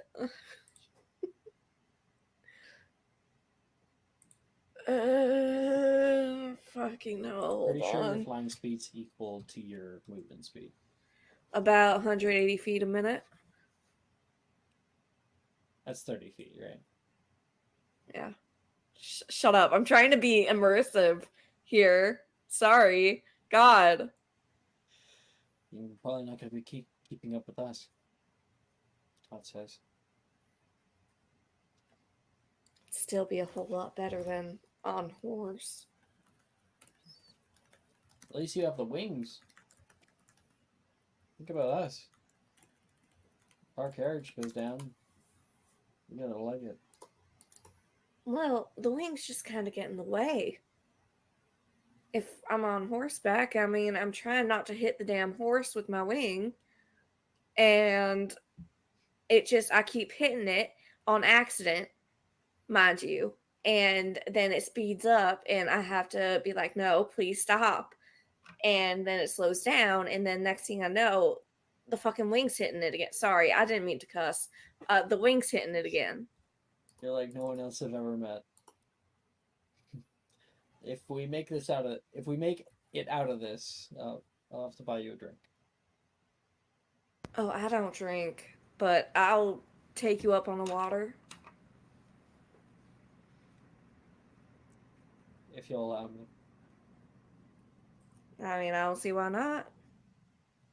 He smiles. It's just innocent. Who the fuck is this guy? Todd! Todd. Todd! Who is Todd? It's Todd. Everybody knows Todd. Yeah. He's with us. Yeah. Talked about 3 times this episode. You don't know Todd? And every time You I don't was know like, Todd? Who the fuck is Todd? Todd No, Beth- I don't Todd Bethany Esda? know. What?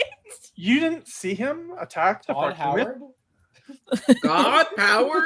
Who the fuck is Todd? President of Bethesda? Todd Bethany Esda. Who the fuck is this guy? Genuinely, I don't know. There's He's 100 constantly in the people background here. of every scene. He is? He's just some guy? He's been there the whole time. You know, like He's just Bess some is guy. beating the shit out of somebody. He's like, not me. Not me. Oh, he got beat up in the fight. Am He I got being beat up at the autistic beginning. about this? Did he ask Pandora out? I know it could be read that way. He didn't. He was legitimately was good. just like, "You've done a lot for us, so let me just buy you a drink." I think it was one of those like I think it was one of those like open-ended things where like if by some miracle of a chance you weren't a lesbian and you were interested, then you couldn't go for it. But he doesn't really care what the drink is. You know, it's just Milk. wants to say thank you. Yeah, I drink nothing but milk. Okay. Pure milk, straight from the udder. Just Doesn't chocolate matter milk. which, just the Don't say udder. the other. Don't say the other. Like I'm fine with milk, but And the all of them other. are brown cows because they produce chocolate milk. That's not how that works. No, It you is have in to this pick up the universe. cow and shake it around to get a milkshake. Rotating cow. Okay, I mean- I'm gonna bring it back in. I'm gonna bring it I mean, back. Get, This is a serious game, guys. Come on. this is our own Damn. world. Anything we say is canon. just get, oh, anything you say is, Dust doesn't exist anymore. So he's Rip. Guys, hey Vest, do you remember when Elena just picked up that cow and shook it a lot and we got milkshakes? Oh, it was so good. Yeah, when Elena invented milkshakes. we call them Nolaris now after her. I went to now there's no one to mess with my narrative. No one to ruin my world. My perfect victory. My perfect victory. That's right. I I win. I know you're probably not quoting Death Note right now. I am. Have you actually watched Death Note? A little bit, yeah. Oh my I've god. Make a finished it. potato chip. But I'm I've so heard sorry. I'm the- changing Eat my mind it. right now. Eat it. Okay, back to it. Back to it, okay? So Todd smiles at you. Friendly. And then a bright red flash rises in the distance. I'm going to turn off my crisp here, because I'm going to get emphatic. Flame dances briefly over the largest encampment. Then the delayed blast echoes all the way past you. The wind hits a second later like a hurricane. an impressive display of power and force that likely even the citizens back in Grotta can see outside their homes. And I have music. I was so certain you were about to kill Todd in front of me. No, no, no. I 100% thought that's where you were going as well. Genuinely, I was like, there is no way this doesn't end with Todd dying. The was bright in the red distance. flash and someone like misfires a flare straight into his skull. No, it was a red flash, and then you heard the boom. That's how, like, it was so far away that it was like, boom, you know? Like when Okay. people in the trenches watch someone get bombed right in front of them. The mortar goes off. You just have to wait a few seconds. I gotta start. Damn, the character development. Now! Somebody yells, and Elena reactively grabs the reins of the rams and blazes toward the rising flames, and the caravan is off. 2 by 2 down the backcountry hills toward the rocky dirt roads. Elena, make me an animal handling check. Okay. Are you good at this? I'm okay at this. Take guidance. I might recommend looping the thing I sent you. You said take a guidance, Yes. D4. so I'll roll it on top of this. That's a 5. Ew. So what do I give you? Ooh, okay. That's fine. So, the rams pull you over the uneven terrain, carving a path for those behind you. Of you on horseback charge alongside the caravan. The army ahead of you exit their tents in disbelief, some on fire, running, others rushing with water barrels to quench the raucous, scorching flames. And, Elena, you hit the road, and the carriage jostles violently onto the uneven terrain. Behind you, villagers draw dark pelts over the carriage to obscure them in the dark of the night. And Elena, you hear a ding!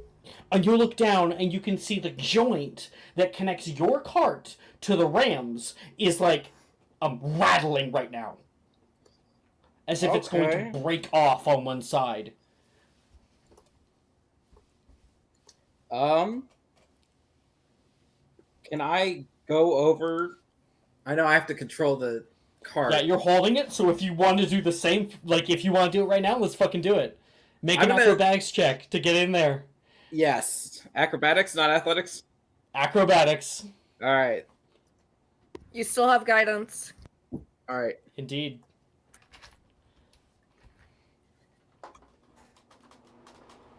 Damn. Oh my god. Oh my goodness. What's up? Days up. Someone, The guidance isn't gonna help. does anyone want to help? Yeah, Please? yeah. I don't have any. Take us up. Alright, I'll roll again. Faith's got one. 14? That's better. 14 is Can two I over give the him guidance DC. as well? So over the I have DC, guidance. we got I don't think you can benefit from Okay. guidance. You can't sorry. attack guidance. So, yeah, you're able to leap forward down onto the thing. It's moving around right now. You hear another crack, and it pushes off to one side. Your goats start to pull you off to the side of the road. Make me an athletics check to pull it back into place and fix it. Alright. Still have Still have guidance. 11? That is the DC. Got it! You come on. You click it back into place, and the wind flies through your hair. You try to climb back onto your seat and pull the reins off to the right-hand side before you get there, and the rams pull back. On your right, you see a soldier is running across the road and is shocked at the sight of your drove. Their breath raises in their chest. Dusk, you see him. Skewer the bastard. Roll to hit. I actually drop my spear. I throw Dust's sickle, make it a Fuck spiritual weapon, and hit him with that. You throw it down.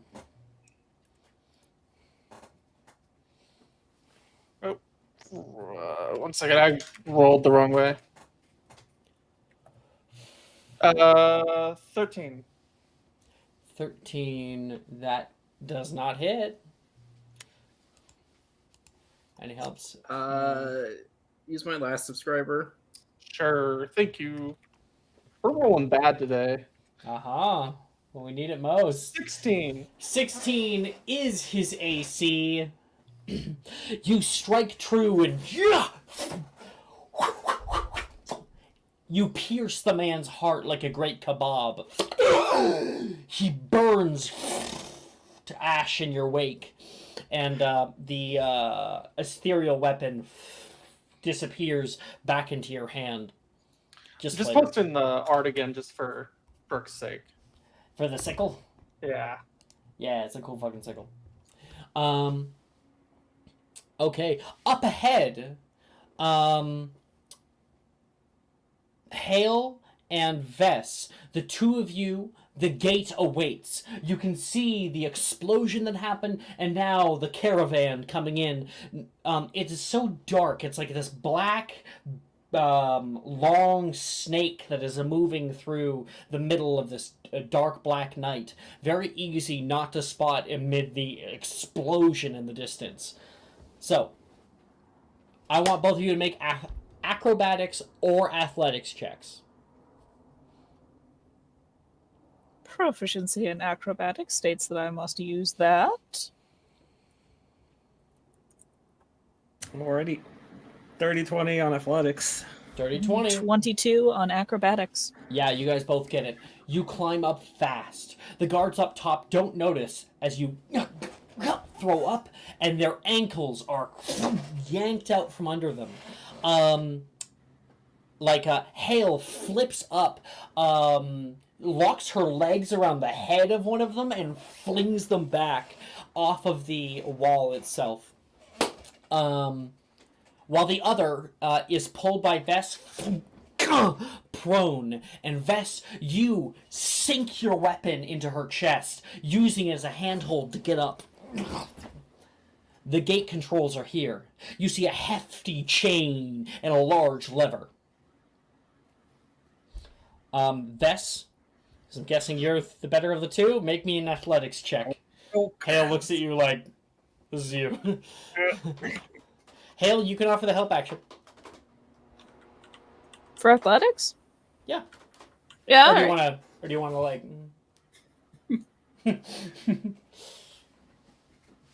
I'll offer the help action with like a very support. Oh yeah, Vess, you got this. This is much more your speed. Bardic inspiration.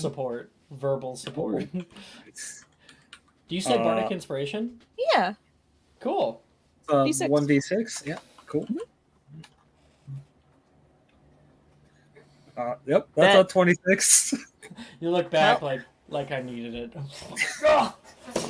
You pull that back, and you can see the chain goes taut suddenly and begins tick tick tick tick tick tick, and it is releasing down the gate itself. The gate has like a bar that's over it, and so the bar pulls into the unlocked position through some kind of chain and gear. Wonderful. Meanwhile, Pandora, you ride with all of your might, but you can see, while the explosion has offered you a needed lead, you're still many hundred feet from the gate. Make me a perception check. Do you have dark vision? Probably. Give me 1 second. It's important to know because it is nighttime. Yes. If you don't, you have disadvantage. I have dark vision. Okay, so you're good. No disadvantage. Wahoo. 22. 22. That is a success. So up ahead, Pandora, you see you've been spotted. It was inevitable. You see a captain in the chaos yelling at her men. The soldiers run across the road carrying a spiked chain affixed to one tower on the left side, and the soldier runs to the right across the road, ready to clip the chain taut. Take him out. You've gotta. Oh, hell. Moonbeam. Moonbeam? Is that a saving throw? It is, yeah. It's a Okay. con save. DC 15. You best believe that. You best hope that he fails this. Let's see. Just finding their stat block really quick. There it is. Wait, actually, can I just fucking guiding bolt him? I forgot about that spell. Roll hit. I'm not even gonna lie. Thank you. I always forget I have that. That's a 26 to hit. Does that hit? Yeah. No, actually, not quite. Yes, of course that does. Ah! 16 damage. It's Radiant. It is just fine. I know, but it was low roll, and I hate it. I believe double 16, because radiant. Double 16 does go over their cap, so you're good. Anyway, where am I? Right. You plunge your, was it a guiding bolt out toward him and into the man's back. You see him suddenly become a bright torch of light, and then explode outward with guts because vampire. And he falls before he reaches it. The chain falls down, not taut, on the ground. Very good. That could have been very bad. And the carts, you're able to jump over, and the carts roll over the chain. But you are not out of the woods yet. Astoria. You hear. Are you here with me? You here with me? Sorry, I was listening Wonderful. to somebody play a didgeridoo. Sorry. It's fine. Yeah. Astoria. You hear a whizzing noise that whistles past your ear and embeds itself into the ground behind your carriage. You spot the towers along the wall. Groups of archers aim at your caravan. Hold! You can hear the lieutenant yell.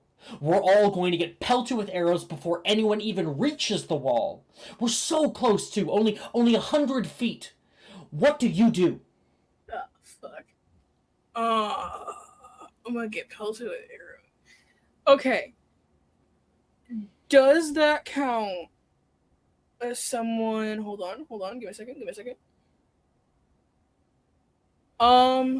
I think she's going to attempt to make them afraid. Ooh, okay. And stop them. So she's going to transform into her form of dread. Okay. Yes. And they need to make me a wisdom saving throw. You step up. Darkness pools out from your heart. And wisdom save. Mm-hmm.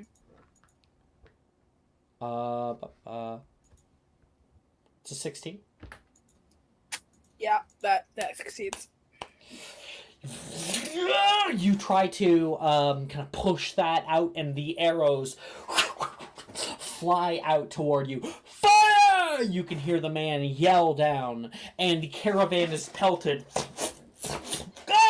You hear somebody get hit and hit to the side of the ground. They roll under the carriage. Boom, boom. You can see many other people are screaming out. Some people just laying dead in the carriage right now. People try desperately to get under. Some people grab shields that they have, pull them up, or wooden slats that they're able to catch some arrows with. But you've lost some people. Okay. The caravan reaches the gate. Brace for impact! I need everybody to make me a strength saving throw, and Elena to make me both a strength saving throw and an animal handling check. This is a group strength save. Oh and no. the DC is set by how well Elena does her job. Oh. And Elena, I need you to tell me which of the rolls. Should I roll the animal handling you're- first or the? Do the animal handling first. Okay. Yeah, Strength do the is not animal my hand- thing, guys. Everyone wait till Elena rolls the animal handling. Guidance is 1 minute. Has it been Yeah, less it's, than a it's minute? passed. It's passed. Okay, I just want to make sure. Maybe you take an advantage. Okay. Could I give Elena Maybe you do advantage? I If- mean, not if this one advantage. Guidance. Yeah? Yeah, take my Alright, guidance. okay. Okay. Only we had information. Why are my rolls so That is bad? better. That is better. You have Yeah. guidance still. You got a D4.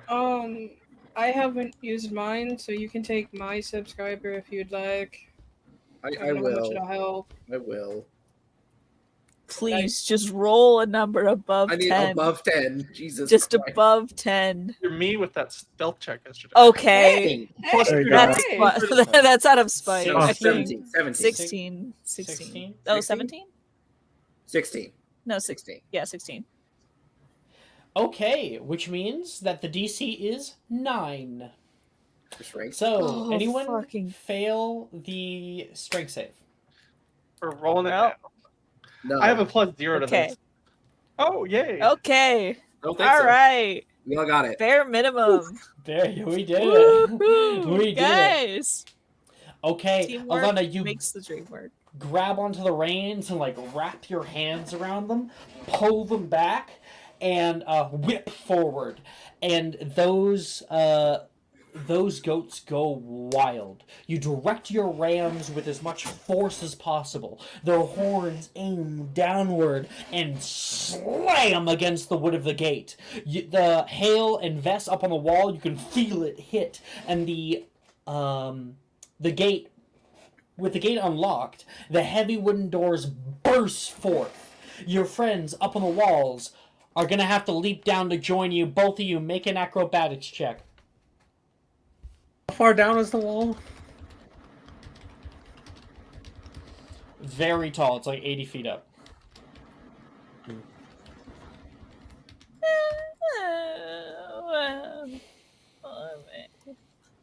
Okay, just got a 15.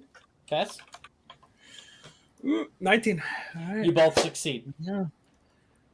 So, you both like, Hale looks at you first, Fess, and leaps down. And with the grace of an elf, tap tap rolls, is now on a caravan, holding onto the back, wind flying through her hair, and you're like, I'm not gonna be upstaged. So Vess jumps out and grabs onto a moving cart, flying forward. You're able to carve yourself up and look back toward Hale, who's probably looking at you with a smile. Okay. 1 second.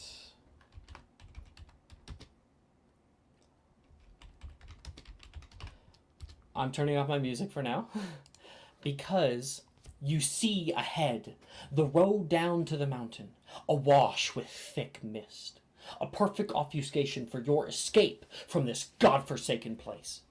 Behind your caravan, soldiers are left far behind, all but losing energy to chase. You can hear yelling from afar off. The light of their torches fade away entirely, and the villagers cheer woo! Loudly amongst themselves. Agmund even laughs in relief, still piloting his cart.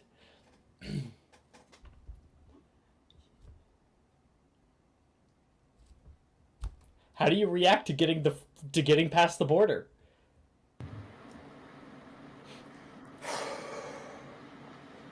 Looks back to him and was like, you don't get bonus points for landing, just so you know. Me?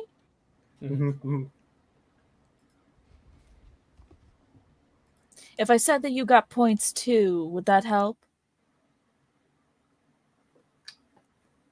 Yes.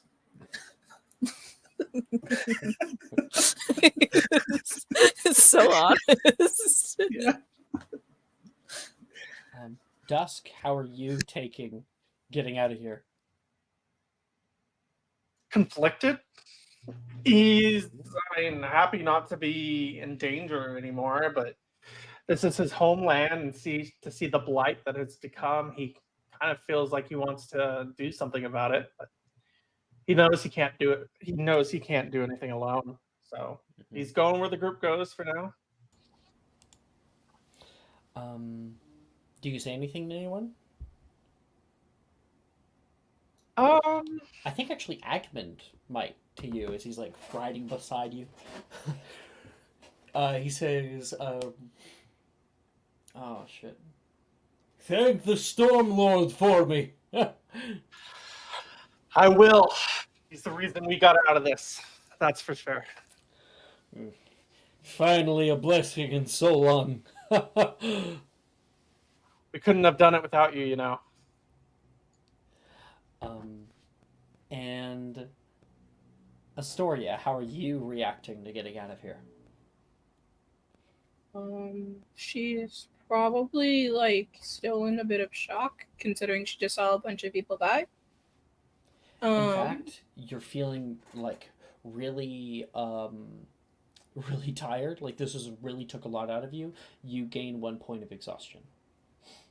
In fact, everybody has 1 point of exhaustion.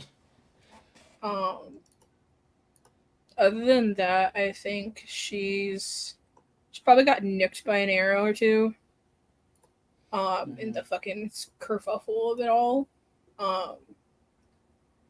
And I think she's angry because I think part of the reason her form of dread failed is the person who's supposed to power it hasn't been here.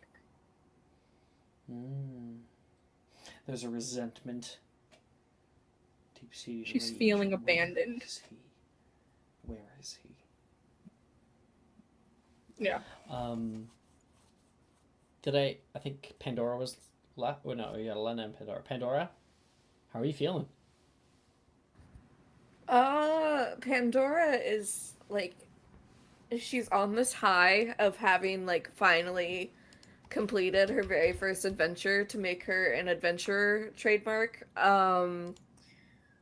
But eventually will like kind of snap out of it and ride her horse close to dusk, and kind of in a more quiet voice so that no one else can really hear her other than dusk. I'm sure Nyrul helped a bit with our victory too. That's for sure. But he's not going to be happy if we leave this lands how they are. But I'm only one guy. I can't force this. All in due time. Everything comes with time. I guess we should get these people to safety first. That would probably make more sense. Mm-hmm. You need to accumulate before you go after the top person. That makes a lot more sense. But yeah. I think Dusk will look out in the distance. Do I see any of the castles from where I am at all? No. You guys are going down the mountain now into the mist. Okay. I'll I sent you music, by the way. I'll look out into the town. There's no town because you. Oh yeah. You've even passed around the bend. You can't even see the border wall anymore. Okay. Yeah. You were just in the middle of a mountain vale.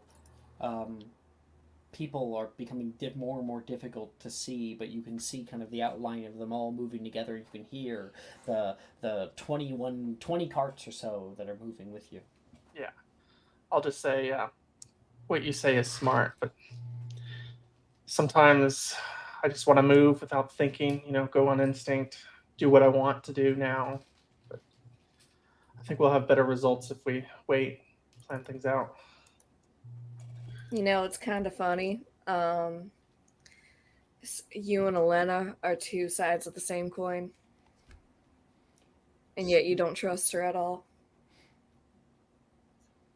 I mean, Speaking of Elena, how is she reacting? Elena is still like by force of will holding this cart together at the moment. So she's probably White knuckling. praying to herself to be like,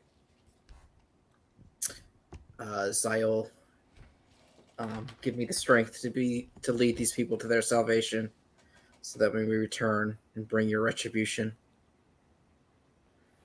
Planning on returning, Agman says. Oh, I don't think I ever will again. I gave you my word that I would help, and that means more than just bringing these people to safety. You okay, Rekko? Yeah, I'm... A bellowing scream echoes through the mountain pass. Gain 1 point of exhaustion. that scared the shit out of me. Everyone. Holy crap. Oh my god. I'm sorry. I want you all to know that Brooke was messaging me just something and it cuts off with all And then caps. stops. It stops. Shh, shh. Todd perks up. What the hell was that? You see something pass by in a blur. Todd's neck falls from his shoulders. His lifeless head rolls onto the ground. The villagers scream. I think I might be too loud. Did I turn on my crisp? I did. Todd is dead. No! Don't stop! Agman yells. You can hear the kids screaming in fright below him, unable to see what's going on. Through the mist, something slams down to the ground. And dusk, you see something part through the veil of mist.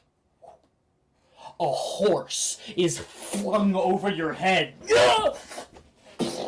You can hear the last neighing breath of that thing, and another sprawling scream shakes you to the very core. Gain another point of exhaustion. Oh my You god. hear Fuck. villagers in terror. Agman whips the reins on his horse and pulls his cart off the path and breaks through the foliage, carving a new trail. But you're ahead of him. You can't follow. You hear your heartbeat in your chest. 100 beats per minute, 140 beats per minute, 160, 180, 200. Gain 1 point of exhaustion. Hit points halved. But as your vision bleeds through your wavering subconscious, you see a dark cloud descends through the mist above. A high-pitched screech fills the air. Different this time. You don't feel the sapping of your strength, and in your dire state, Elena, your eyes begin to roll back. You're trying to hold on to the reins, and you fall from your riding position. Boom, boom. The goats go running past you. Everything is going black. And Elena, in the haze, you hear a voice. Found you. And that is where we are going to end tonight's episode. What the fuck, Alex? Oh, shit. At full points of exhaustion. Oh, God. I will see you all next week. Bye, stream.